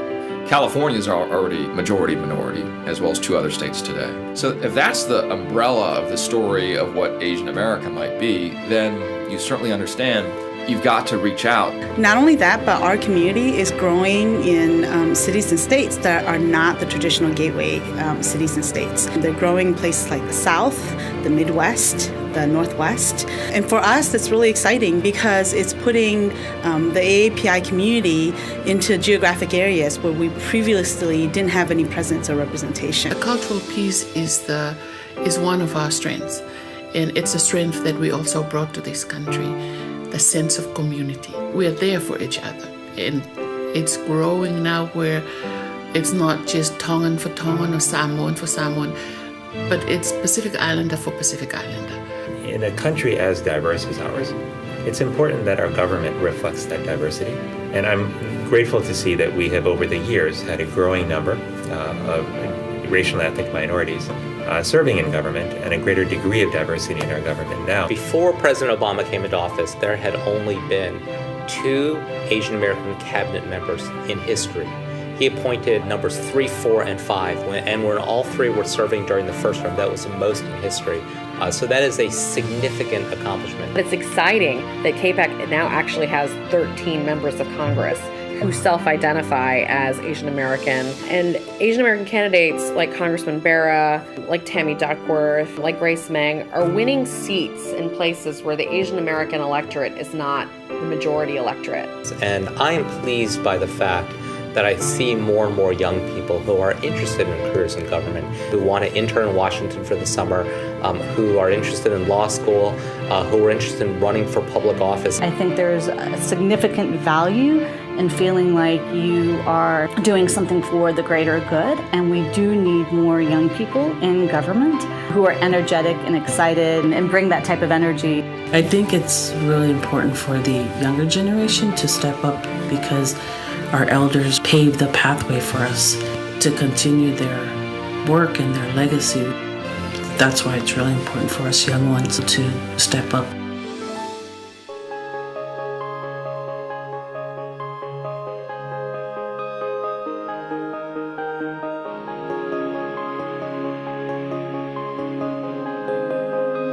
So AAPI has brought a lot of energy together in the community through its annual event as well as through its periodic events throughout the year. And I think that has energized a lot of corners in the AAPI community, which is good. I think having the White House initiative is really an acknowledgement to the Asian American community that they are an important group, and that says something. I mean, that says that there is now a place at the table. People will pay attention because this is the voice and the face of a people. And what better way to display that than to have someone that looks like us tell our story. I think the initiative has been able to really be a community voice representing the administration, but giving the community a sense of access to this administration on all issues. Having someone that looks like us at that table, being able to be the voice for us to know who and what Pacific Islanders are and were and are going to be is a big plus. AAPI initiative has been very helpful in calling attention to some of the needs that the community faces when it comes to health, but also a variety of other issues. It's also been very helpful to bring together community leaders to think through how they can play a role in a collaborative fashion in addressing some of these needs. I think one thing I do hope is that we can really meld the two, that those of us who've done really well are very connected to aspects and groups and individuals in our community who are still struggling, who, still seeking to achieve that American dream. And I think that's where the interconnectedness of our community, that's where the strength lies. If we can really build those strong connections.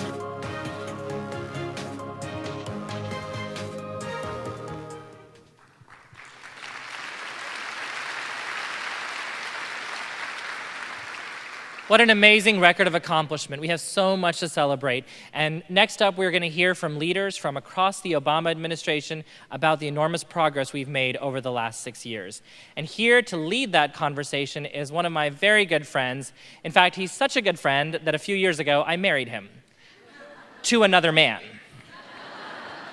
Ladies and gentlemen, please help me welcome Gautam Raghavan, former White House liaison to the AAPI and LGBT communities and the current Vice President for Policy at the Gill Foundation.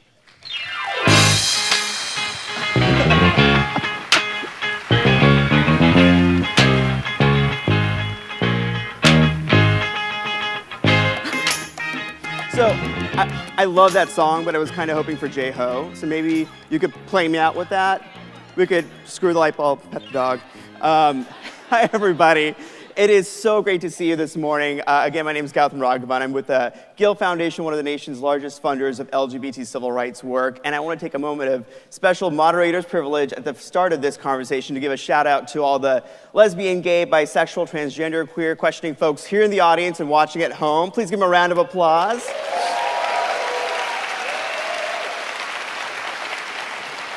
We are an important part of this community, and it's so important that we're part of this conversation, so thanks for showing up.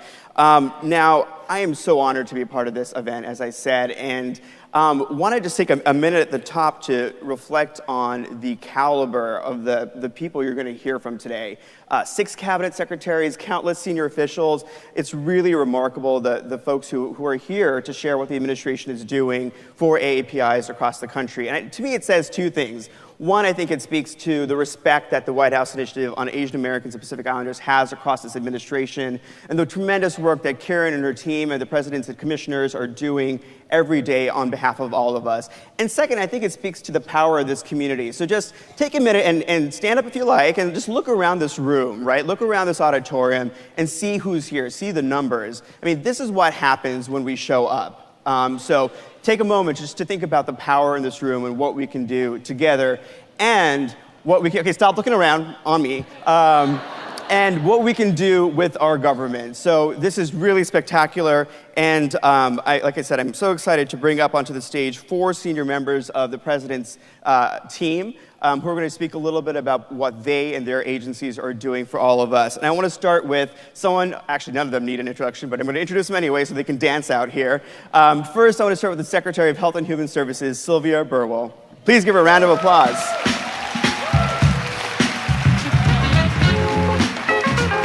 Thank you. And next, I want to invite the Secretary of Housing and Urban Development, Julian Castro.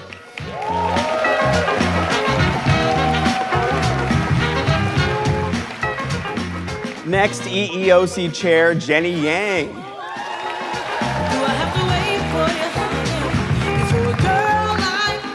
And last but not least, EPA Administrator Gina McCarthy. Please welcome her to the stage.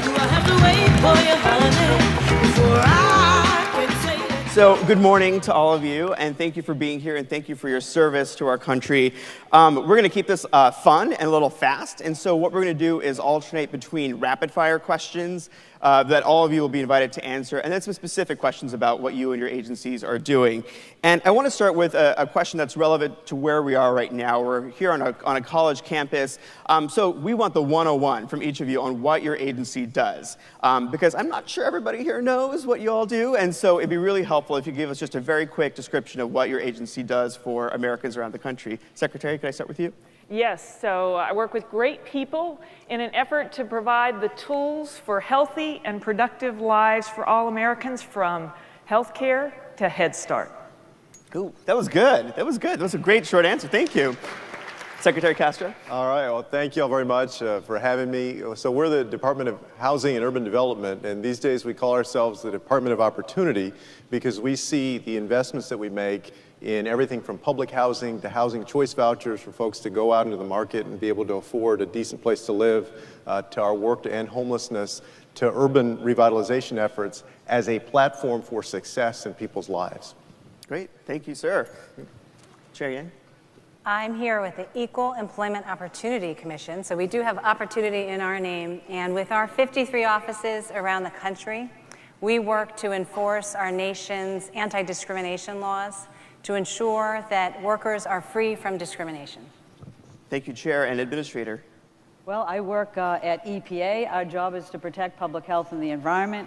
I am delivering on the right to clean air, clean water, healthy land, and a stable climate. As the president puts it, I'm here to save the planet. Good luck.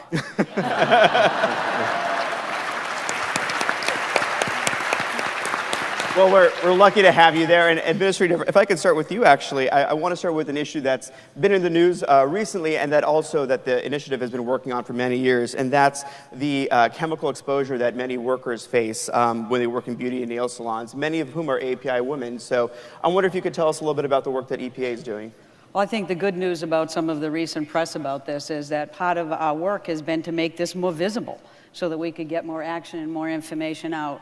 And we have been working with our partners across the federal government. We've pulled together a working group, and what we did was to take a look at what authorities we had to address the exposures that people are experiencing in nail salons, which we've known for a while. And what we pulled together was a guidance document that provides people information on what those exposures are and how they can minimize them. We've put together funding strategies, grants, that local communities and individual companies can access. And we've put together a technical assistance team. And all of this is done in a way that is multilingual so that we can reach the target audience. But there is so much more work to be done. I know it's challenging when we read about the environmental challenges we have on the front page of the New York Times, but frankly, that's our job, is to get them on the front page of the New York Times so we can get the leverage to regulate effectively and appropriately, because education is great, but ensuring public health through law is really what we are all about. Right, and actually, I think the point about public health, and Secretary Burwell, if I could come back to you, I've heard the Affordable Care Act talked about not just as a healthcare law, but as a civil rights law as well. And so I wonder if you could tell us a little bit about what the impact of the ACA will be on API communities and what you see moving forward. So the Affordable Care Act's about three basic things: quality, affordability, and access. And these are three things that are extremely important to this community because we know that health disparities still exist today, and whether in the form of what Gina was just speaking about or just throughout communities where there are higher rates of disease. So making sure that people have that access. And so we know that about 16.4 million Americans now are no longer uninsured, and a portion of those are from this community. And what we want to do is make sure that those people that now have access to care move from that to what we call coverage to care. Yeah. Making sure that individuals know how to use that care, because many people are insured for the first time. And so we want to make sure that they know how to use that care, how to understand their benefits, how to read their bills, and how to find those tools for healthier lives. And as you mentioned, it is actually a part of our effort, and it connects to our Office of Civil Rights at the Department of Health and Human Services to make sure that there is not discrimination as we implement across this access that we've provided. At the same time, there are efforts across the department with things like Million Hearts to make sure that diseases and conditions that disproportionately affect communities are being worked on through the Center for Disease Control and throughout the entire department. So we're excited about the progress, but we want to make more. There are uninsured out there, and two things I want everybody to leave with today. One, when we get to open enrollment, make sure your communities hear from you. They trust you. You are the voice that they will hear and they trust. Number two, for those that are in right now, make sure they're moving from coverage to care. Help them know, help them understand how do they use this new asset and opportunity they have. Thank you, Secretary. And let's take a moment also just to give a round of applause to all the folks here who work with community health centers all over the country and doing this work every day.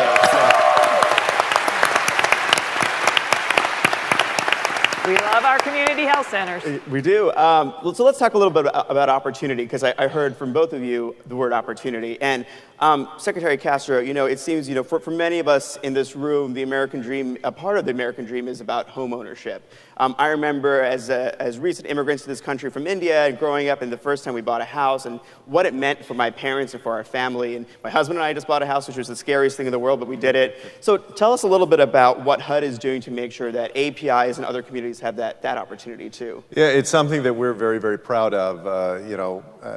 One of the agencies under our jurisdiction is the Federal Housing Administration, FHA, and over its lifespan, FHA has insured loans for 1.2 million members of the AAPI community. And we see this as fantastically important because, as you said, in our country, the American dream has always included home ownership. And of course, we just went through a very difficult period, a housing crisis, where a few years ago, it was, I think folks would agree, too easy to get a home loan. And that was one contributing factor to the housing crisis. Today, the challenge that we see out there is that the pendulum has swung completely in the other direction. And I imagine that folks in the audience have heard this or felt this in their own lives, that there are so many hardworking Americans of every community with good credit scores that walk into a lender today, and it's too tough to get a home loan. So at FHA, we're trying to make owning a home both more affordable and make access to credit more reasonable, while still keeping in place the strong safeguards that we've put into place over these last several years so that we don't slide back to where we were. We want to reach that strong middle. And the AAPI community, now as the fastest growing community in the United States, I'm confident is going to be a big beneficiary of that work, I think, in the years to come. Well, thank you for everything that HUD does. And Chair Yang, when we think about opportunity, we also think about the folks who are most vulnerable in our communities. And so I wonder if you could share a little bit about what EEOC is doing to protect immigrant, migrant, and more other vulnerable workers. Well, thank you. Protecting immigrant, migrant, and vulnerable workers is one of the national priority areas that we set out as an agency. And I really need to commend Kiran Ahuja and the whole WIAPI team for your leadership, because when I joined the EOC on the commission 2 years ago, I was so impressed to see the plans that the agency had in place under the leadership of our former Commissioner, Stuart Ishimaro, for WIAPI. We had all our program areas thinking about how we could do more to serve the Asian American community. And for me coming in to have that level of awareness and commitment in our senior leadership was very meaningful. And what we've done since that time is build on that. We're working across the federal government with the Department of Labor, the Department of Justice, and the NLRB to promote workers' rights across our communities. We're advocating sort of a no wrong door policy. People don't always know what agency to go to when they're having a problem, and we want to make sure they're getting to the right place. So one of the things we've done is launch a vulnerable worker outreach project less than a year ago, and we've reached workers in 5 cities so far. And what we do is work closely with community partners, probably many of you in this room, to ensure we're reaching members of the community. We're pooling our resources to bring in interpreters, to translate materials into over 20 Asian languages now. And we are ensuring that people understand what the federal laws provide for protections for workers and where to go and what they can do to address that. And we're also entering into partnerships with embassies, including the Philippines Embassy, to ensure workers who come to this country and may not know where to go know the resources that we have across the agency. So we have materials on our website right now in 17 Asian languages. So we encourage you to check those out, because we need to make sure that the work that we're doing gets out into the community, because we know that often people actually have no idea that we exist and that there are federal laws that protect their rights. Thank you. And the laws and the policies we're talking about ultimately to impact people's lives. And so I'd love to hear from all of you, and this doesn't have to be super rapid fire, but I'd love to hear from all of you about an experience you might have had or an engagement with the community or with someone's story that has impacted the way you've thought about the work that you do and how it impacts AAPIs. So any takers for first? Sherry, you want to go first? Sure. So I was talking about these vulnerable worker outreach sessions, and one of the first ones we had in Houston, we worked with Boat People SOS, and one of the leaders of the group, she spent so much time helping us promote the event. She called all her friends, she hung up flyers, she interpreted flyers for us in Vietnamese and found interpreters in other languages that we could hire for the event. And I asked her, how did you get so many people to come out on a weekend? Because I've tried to do this before, and it's really hard. And she said, well, I told them that President Obama wants to hear what you are experiencing at work. And he's sending his senior officials to come out to our community. So you need to be there because this is important. And she got people out, and she said, you know, I wish you all had come out a few months earlier because a woman had come to me for help because she was experiencing sexual harassment at work. And I didn't know what to tell her because I didn't know there were federal laws that protected against it, and I didn't know your agency even existed. And that really struck me because it showed me how important it was that we are getting out and building those ties with newer communities. We had people picking up all the leftover materials we had in Burmese and Nepalese because they had never seen materials from the government in their languages before, and they wanted to get it out in the community. So that's something that's really stuck with me and that is guiding our efforts to really reach more communities across the country. Secretary Castro. Yeah. Let me share kind of my own experience with the Asian American community from my own life. You know, I grew up on the west side of San Antonio, Texas. For those of y'all who have been to, I see we have some folks who have been there, enjoyed the Riverwalk. But I grew up in a community that my high school was probably between 85 and 90% Mexican American. And I have a twin brother, Joaquin, and Joaquin and I got to go to Stanford for college. And as y'all can imagine, that was my first kind of exposure to a broader, diverse world. And at that time, the student body was about 24% Asian American. And so for me, living in the dorms, being on campus, doing everything that you do in college to get to know folks, it was the first time that I got a sense of the great diversity of the Asian American and Pacific Islander community. And I've been reminded of that great diversity in these 9 months as Secretary of HUD, as I've traveled around to about 30 cities now. And as we do our work, for instance, just a few weeks ago, our Fair Housing Office brought a claim against a property manager in Minnesota who was refusing to rent to members of the Hmong community because he didn't like it that they couldn't speak English, that they only spoke broken English. Those are the kinds of things that we see, and we also recently saw a study that said that Asian Americans were shown 19% fewer units when they went into a real estate agent's office compared to non-Hispanic whites that had a similar socioeconomic status.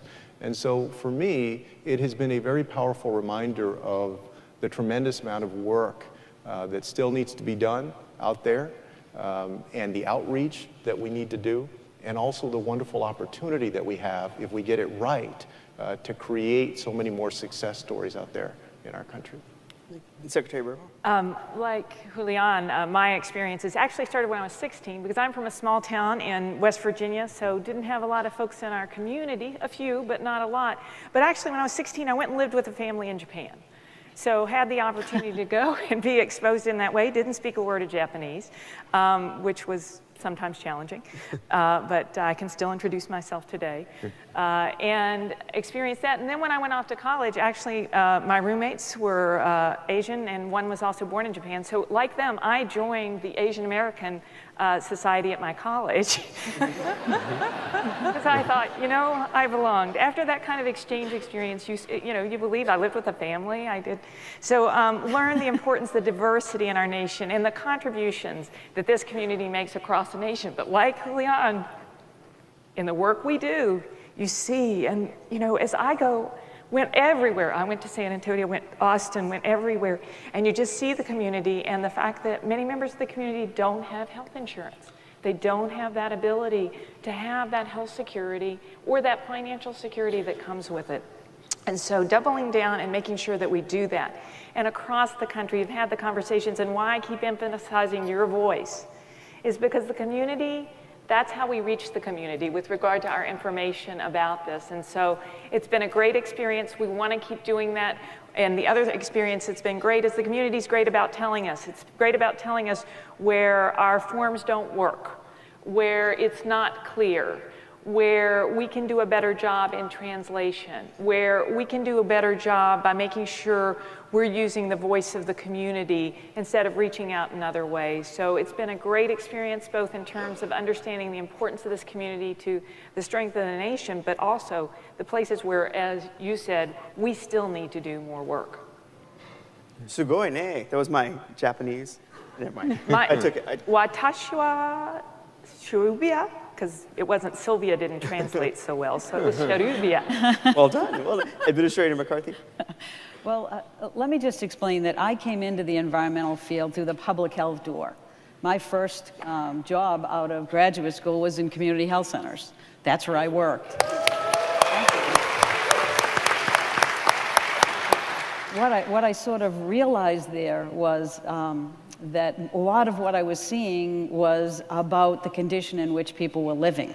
It was some of the environmental exposures that was causing a wide variety of people to come in, and often come in too late to prevent further need for hospitalization and other things. So one of the great things about being in the environmental field, and particularly at EPA, is that we don't just sit in Washington and do rulemakings. Frankly, we get out of Washington every moment we can. But you actually work with real people, because EPA has 10 regions where they actually run programs. They make contacts with the community. And I had the pleasure of going back to the city of Boston, where I live and will never leave, in case... Thank you. Thank you. Go Red Sox. We never leave, and I went back to the South Cove, which is an area that's very vibrant, large Asian population. Thank you. And I went to the Tufts Floating Hospital there, and I spent, thank you. Yes, I'm winning every time I say anything. This is great.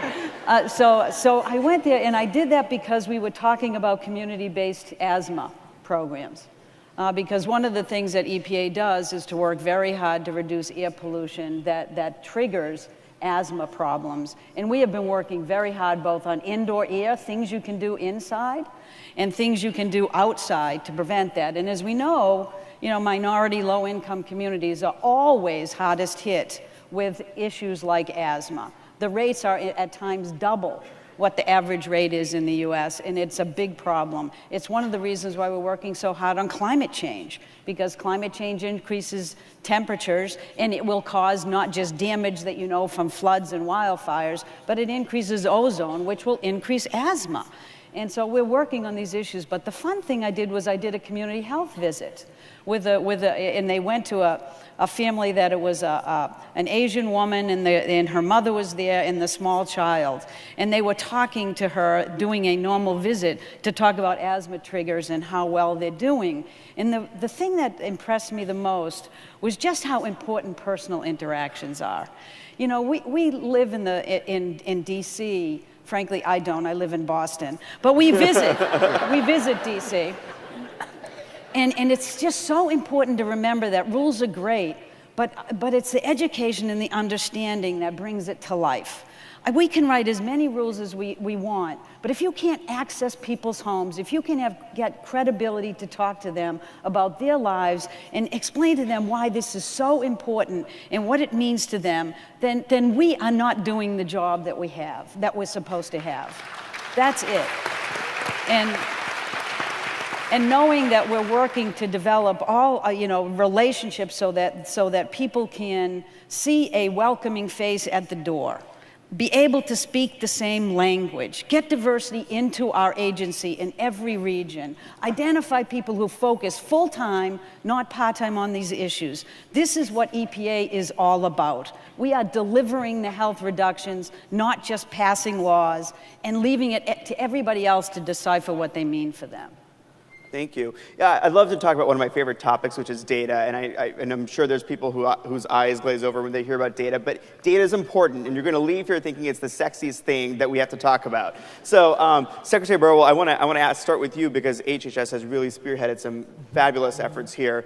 Why does it matter? Why does data matter, and what have you learned from the work that you've done? You know, it matters so much because it informs both where the problems are and where the solutions are. In any of the areas that we work in. I think that's why it is so fundamental and so important. And actually, it hasn't even been 10 days, and I went to the 30th anniversary of the Heckler Report. And this is a report 30 years ago done by Secretary Heckler to actually measure what people were living, which is the disproportionate health inequities for minority communities. And that set our department on a trajectory. It was the first time 30 years ago when someone said, we're going to measure it. Because people were experiencing it, but until you had the numbers and the data, it was very hard to convince others that what people were experiencing was happening at a wide scale.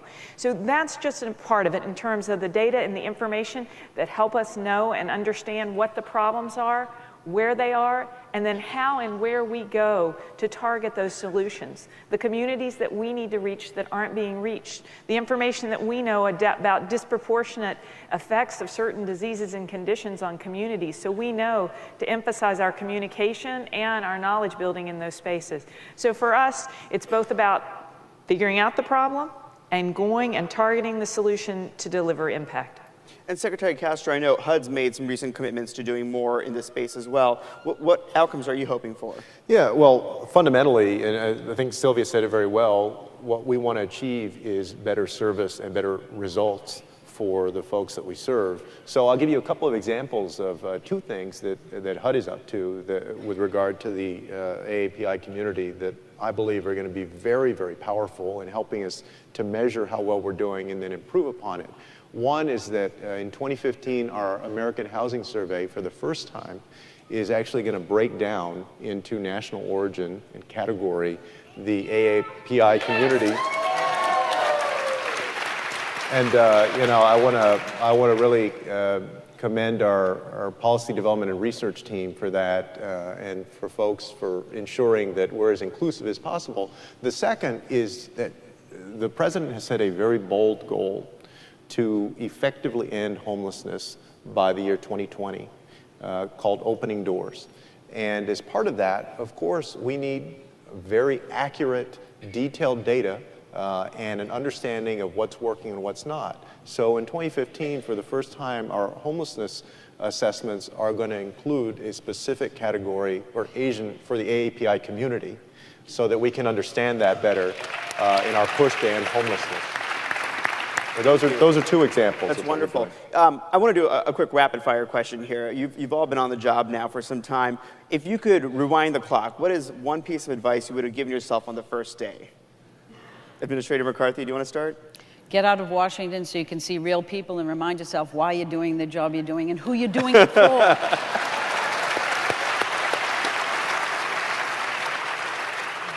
Yeah. Oh, please. Okay. One of the things I've learned is that my job is really as chief communicator of the agency. It's both communicating internally across our agency to make sure we all understand the common mission that we're serving and how we're doing it, because we're decentralized and we need to make sure we're all working in the same direction. But it's also communicating with all our external partners and ensuring that folks in the community, employers, people in Congress, and others understand what the work of the agency is. And I found that one of the most important ways to do it is by telling our stories, telling the stories of the people who we represent every day in enforcing their civil rights, and to try to connect at the heart, to tell the kind of story that will inspire others to act, and to think about how we get others to care as much as we do about the issues that we work on every day. So that, to me, has been an important thing for us to think about. And I'm glad to hear that today you all are going to have a whole session on storytelling and how we tell the story of the immigrant experience, because I think it's hard to do well, and we all need to learn to do it so people understand our community better and the needs that we have. Secretary Castro? Yeah, I would say, if I were going back, I've been on the job about 9 months, but if I were going back, I would say, to be determined but be anxiously patient. And what I mean by that is that I came from local government. I was the mayor of San Antonio up until last July. And there is quite a difference between local government and the federal government. And it does take a little bit of time to get used to that and understand the levers to pull and how to make things happen. And so it takes, being willing to work hard with your team and being determined to accomplish things, but also at the right times being kind of anxiously patient, willing to learn that process. So. I like that. We should hashtag that. Hashtag anxiously patient. Secretary Burwell. I would say to understand that the unexpected can take up the majority of your time. And I would just say Ebola, 53,000 unaccompanied children, smallpox found from 50 years ago. So it's a series of things just and I'm not even at my first anniversary. We're on a close to similar time frame in terms of my time at HHS, but just know that as much as you think there may be unexpected, there could be more. Fair enough. Chair Yang, I want to go back to something that Karen mentioned in her opening remarks, which she was talking about the importance of the work that we have to do as a community and as government, specifically with Muslim, Sikh, Arab, Middle Eastern, South Asian communities. And could you tell us a little bit about what EEOC is doing specifically there to protect these parts of the community? Sure. So I'll start with telling you a story about Samantha Eloff. She is a courageous Muslim young woman from Oklahoma who came to the EEOC to report religious discrimination, and we've helped her take her case to the Supreme Court. She, since she was 13, she wore a headscarf every day for religious reasons. She interviewed for a job at Abercrombie Kids, and she was very personable. We allege the manager who interviewed her wanted to hire her, but when he talked to the higher level manager, he explained, I think she'd be a really good fit for the job, but she wears a headscarf. And the more senior manager said, well, that violates our look policy, so, reduce her points on her application, and she was not hired. So we filed a case on her behalf, saying that is religious discrimination. We won in the district court, but the appellate court for the 10th Circuit reversed. And so we petitioned for cert in the Supreme Court, and it was granted. The court heard that argument earlier this term. The issue before the court is the 10th Circuit said that Samantha should have asked for an accommodation to their look policy. She should have told them that she was wearing the headscarf for religious reasons, even though, as we allege, the evidence showed that they knew that that's why she was wearing the headscarf. So we're eagerly awaiting for the Supreme Court's decision on that issue. But Samantha's not alone. Every year we receive over 3,500 charges of discrimination alleging religious discrimination. And we've been working actively to resolve those cases wherever we can or to litigate them where necessary. We also, ever since September 11th and the tragic events, we've been working particularly to protect the rights of individuals who may be facing backlash, discrimination.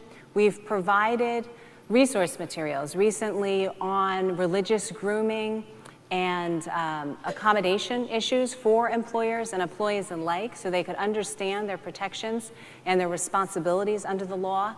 And we've provided materials since that time to really reach out to the community so they understand their rights and make sure employers understand what they need to do to prevent the harassment, hiring discrimination, and many other things that we're seeing impacting the community. One of the things we're doing is having one of our vulnerable worker outreach sessions in Jersey City, New Jersey. Do we have any Jersey folks in the house? Yay, that's my home state, and so we're going to be reaching out specifically to the South Asian community. We'll have language access in a number of languages, and we would appreciate the help in getting the word out. Thank you. Administrator McCarthy, you said at the top your job is saving the planet. Good. That's what the Right. president says. I did not say So, from Boston, obviously. So tell us a little bit about how are you going to do that, and why, specifically how it impacts folks in this room so that everyone leaves here and is touting the good work that EPA is doing.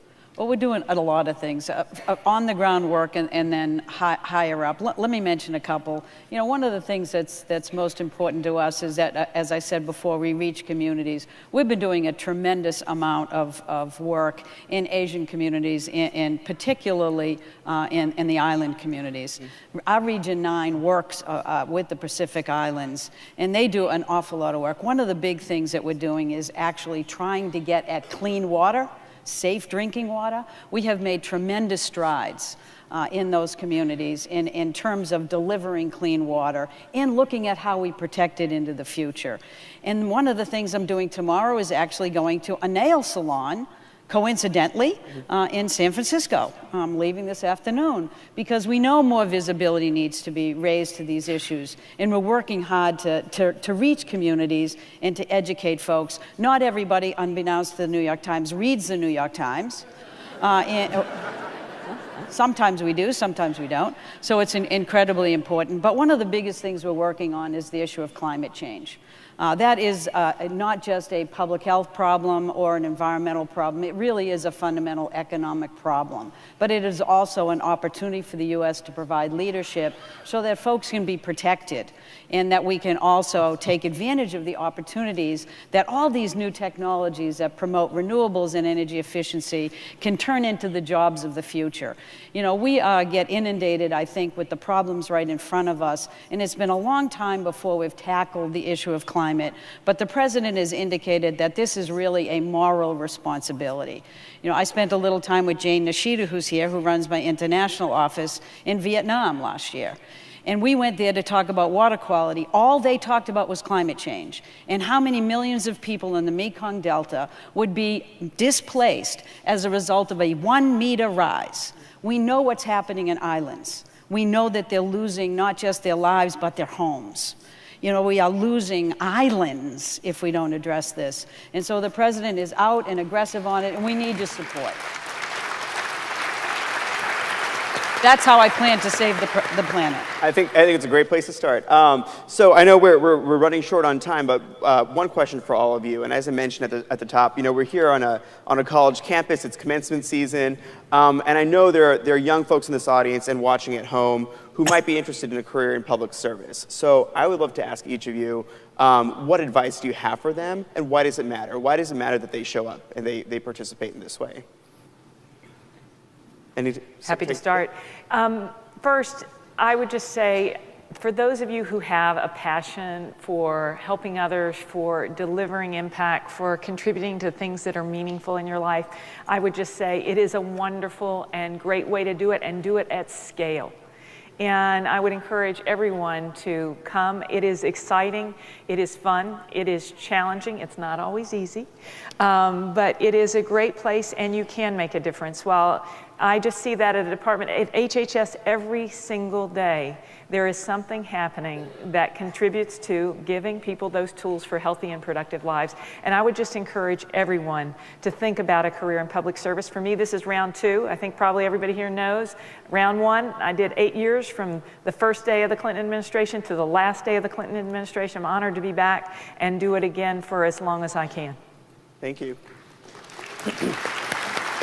Yeah, I guess for the young folks, my first 2 pieces of advice would be to always believe in yourself and to surround yourself with people who love you and believe in you throughout your life. And with regard to public service, I'd say that through the generations, our nation has become great in part because we have had both a very strong private sector and a strong public sector when you compare us to nations around the world. And in this 21st century, perhaps more than ever, when the United States is engaged in a 21st century global economy that is quite competitive, we need both of those things to work very well. And so we need your talent and your ability and your vision for public service. And even though sometimes I know people here growing up that they're all crooks, or that somehow people in politics or public service, it's just not something that you want to do. My experience in public service has been the exact opposite, that the vast majority of folks are very well intentioned and are doing good work that is positively impacting the United States. And so I hope that you'll join us in public service if that's your interest. Thank you so much. Sherry Ann? My advice to young people is to find something you're passionate about. The reason I was interested in civil rights and employment discrimination is because my mother talked to me when I was young about experiences she had of discrimination at work. And she, I'm proud to say, is here today, Sue Young, who many of you may know. But I saw the impact that discrimination had on her. I didn't know what it was when I was a kid, but I saw that it affected her self-worth. And what I saw after that was very important, because she went to law school and she had her own practice and eventually became a judge on the Workers' Compensation Court. So I saw also the importance of resilience in those situations. So every day when I go to work, I feel like I am making a difference in people's lives, because it is so deeply personal to feel like you're being discriminated against, when often it is not that personal, it is more societal.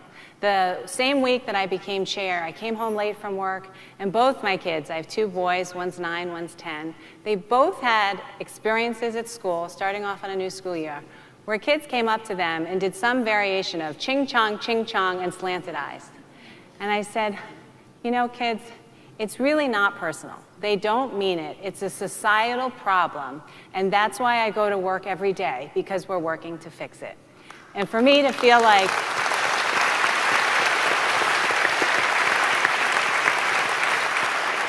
to be part of that solution that affects us all, that affects my mother when she was a kid, me when and my kids, and the future generations, that to me is the most uplifting and inspiring thing that I could do every day. Thank you. Administrator? Well, I've been in public service for 35 years. I worked at the local level, the state level, and now the federal level. I consider it to be the most honorable profession there is. I am surrounded by the most dedicated, mission-driven human beings who work hard every day, and it's an honor to be with them. But I will tell you, if you want to be rich, it may not be the path for you. But if you want to have a rich life, there is no better way to go. Thank you.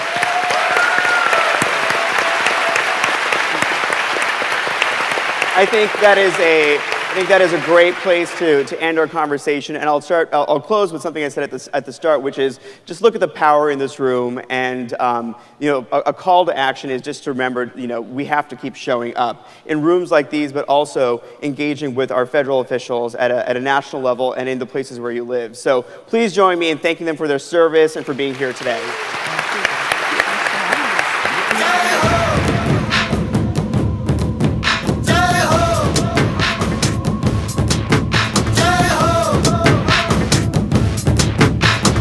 आजा आजा जिंद शामी आने के तले, आजा जरी वाले नीले आसमाने के तले। जय हो, जय हो।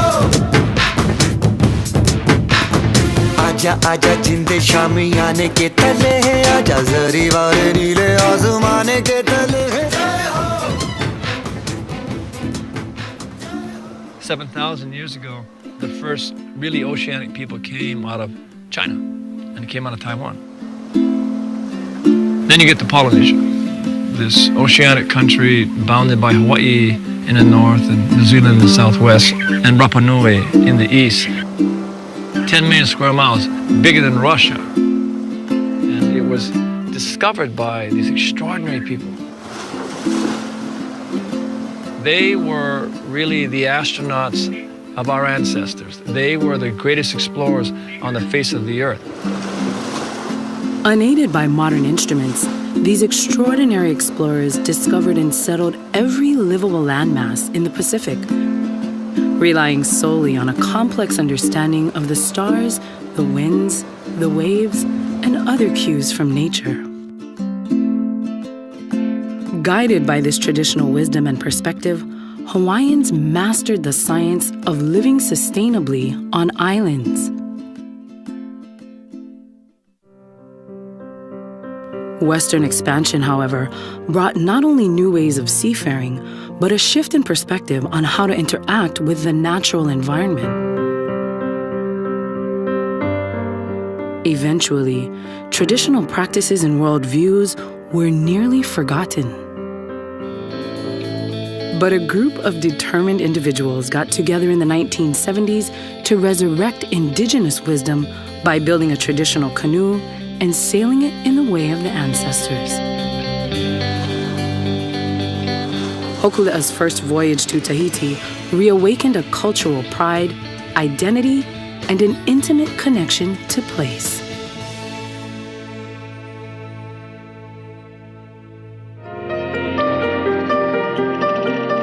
In a generation, Hokule'a has sailed over 140,000 nautical miles to reunite the world's largest oceanic nation. Today, Hokule'a voyages around the planet with the message of Malama Honua, or caring for island Earth, with a firm belief that blending traditional and modern technologies will help us find our way to a healthier future. Hokulea, to us, to go around the world, has this enormous potential to go to 40, 50 countries on the planet, to be with the great navigators on Earth. And I'm not talking about those in canoes. I'm talking about those who are doing things to give kindness and compassion to the Earth and those who live on it. Those navigators. We're not going to change the world, but we're going to go and build a network of people around the Earth who are going to change it. And our job is to help them be successful.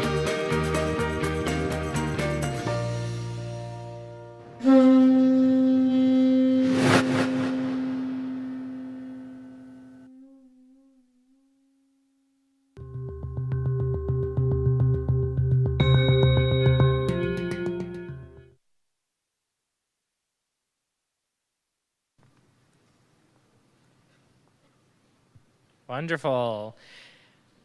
Well, we are in hour 3 of this Bollywood movie, so I thought it was time for a costume change. You know, for all the Indians in the audience, this is why our parents made us watch those movies. It built stamina for days like today. Get comfortable in those seats. We have over 1,500 people here in the audience today, thousands more watching via the live web stream. We even have a lot of people on a wait list. I haven't seen this many Asian Americans on a wait list since Princeton cut back on their class sizes. No, I'm kidding. Asians don't get waitlisted at Princeton. So up next, we have a wonderful musical and artistic performance from 3 amazing artists, Paula Fuga, Kaumaka Iva Kanakaole, and Sean K. Pimental. Yeah, let's give them a hand.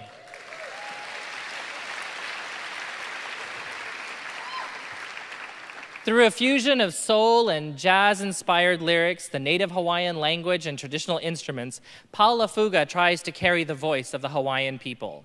And in this performance with Kaumaka Iva Kanakaole, they tell the story of the journey of the Polynesian people. They'll be accompanied today on guitar and vocals by Sean K. Pimental. Please welcome these wonderful artists to the stage.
I wahi leo ho hano hano ke ia.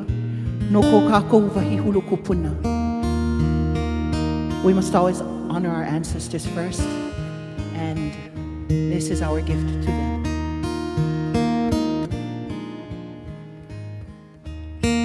Mai mai vale o akawahi nei na me ali o no nei o kali me kavala ia do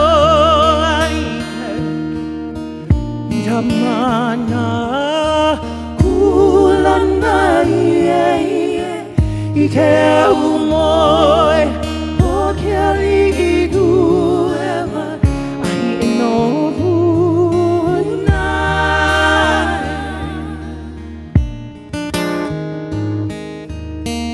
mai mai vale te o akawahi nei na me hali o hutolo nei o kaliko me kapala ia po ai kauke tamana ulana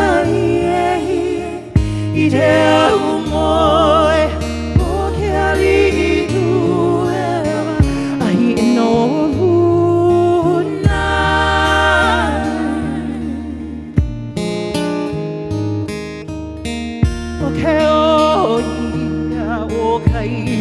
Polina he leona he o te tua iwi tua lono halano a kui ka hone a ka manu pui pui a me ke ala o na le ua e ka vai nei ka ulu o ka uka o tui tui puone o nari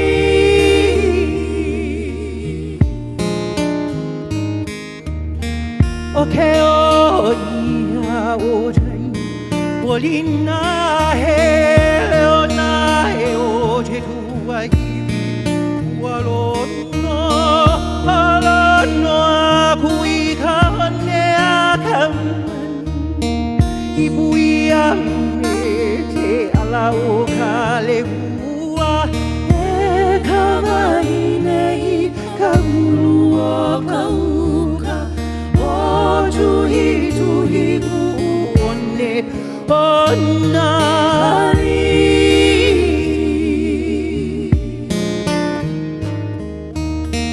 e o e nai hele la o puna I ka no ele Kapui ke ahi hela o ka lua He o aloha no ia e he ani O ke ali I tu eva Ai no puna o tuhi tuhi puone O nari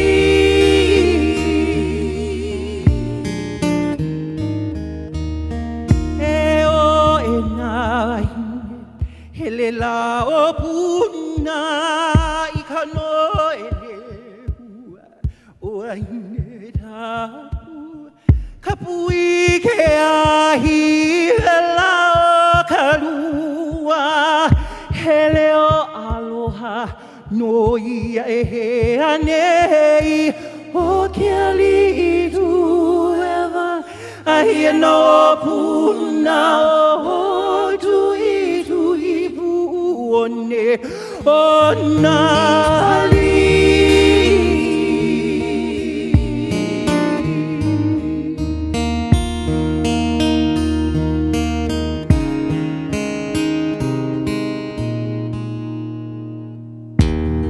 Aloha wa kia kako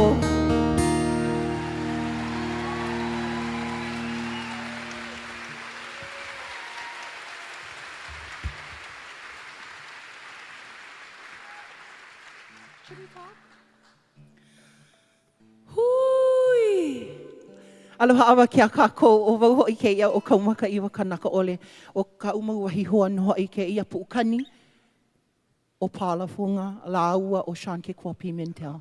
Mahalo anui no ke kono ana mai. My name is Kaumaka Iwa Kanaka Ole. These are my friends, Palafunga and Sean ke Kua Pimentel. And thank you for having us this afternoon.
And we can be just a little bit better,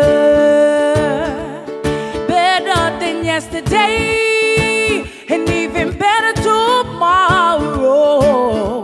If we just love just a little bit more, be true to yourself and give from our hearts just a little bit. Do do do do do do do do do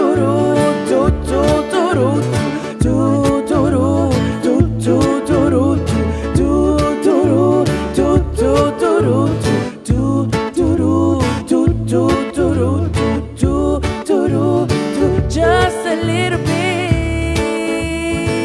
to feel a little freer, just a little bit. Do do do do do do do do do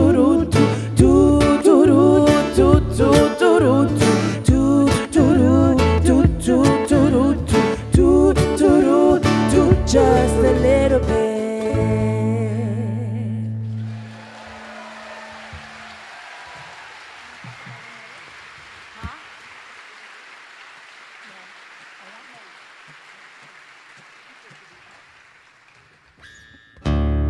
How are you guys feeling tonight? Today? Can I please get my vocals up in this monitor, like way up? I can't hear myself. All of us. Was either that or or wear a shirt that said, "This is not our first rodeo." Just joking. A little bit Thank more, you, please. Colin. Can I please get a little bit more, Colin? Of my vocal. No, Leila. O ia I o ke au puni ke ia o ka nohona au puni ke ia o ko Amelika Pai Aina. He ike o olea, ku o olea ka mākou no ko kako wahi mole o Hawaii. So we acknowledge that across the Americas, or across particularly North America, this is the seat of, certainly the seat of government. And we thank each and every one of you for having us, by the way. We still acknowledge that we are an indigenous people with our own identity. And today we stand in front of you as Hawaii.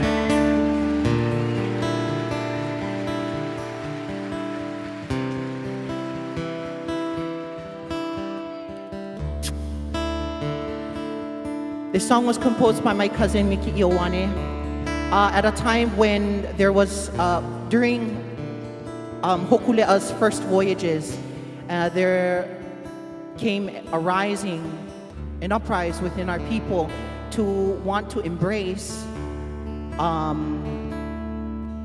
the values and the, how do you say, the cultural perspective of our ancestors. And with that renaissance came a newfound breath of life into our awareness as far as where we fit in this global community. And so, eia no hoi ua wahi leo I kukulu ho'i ke ea o ko kākou po'e kanaka. And this mele is a result of that in order for us to build our own sovereign voice within, again, this global community. Thank you for having us.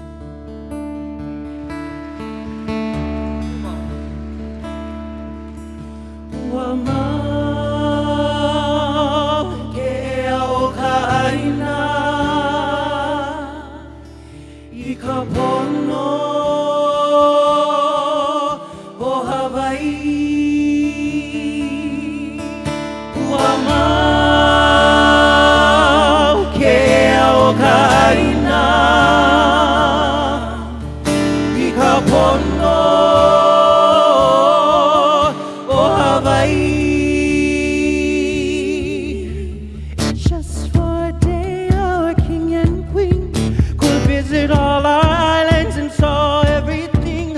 How would they feel about the changes to our home? Could you just imagine if they were around and saw highways on our sacred ground? How would they feel about this modern city life? Tears would come from each other's eyes as they would stop to realize that our people are in great, great danger now. How would they feel? Would their smiles be content and then cry? Cry for the gods, cry for the people, cry for the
condominiums.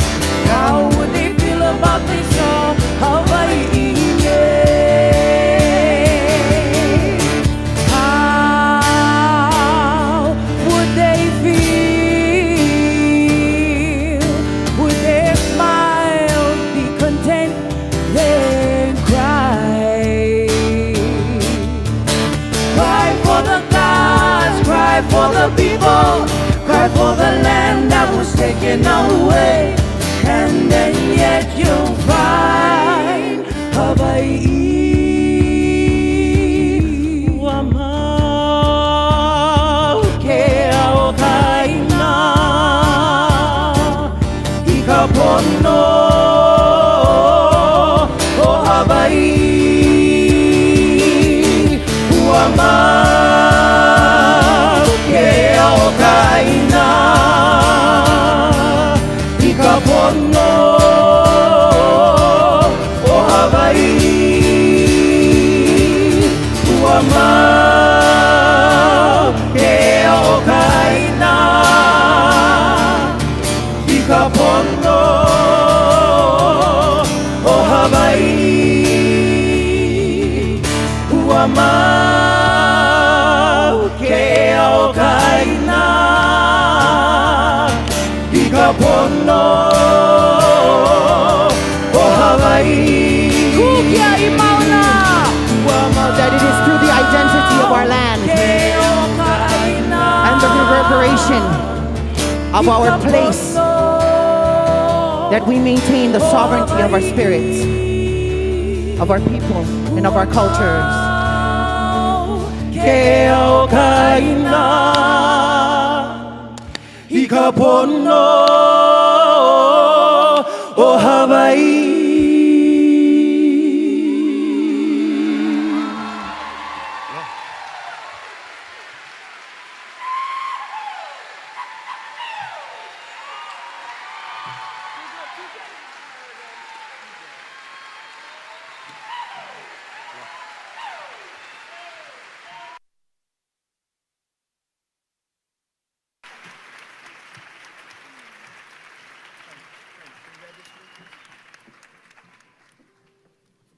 Wow.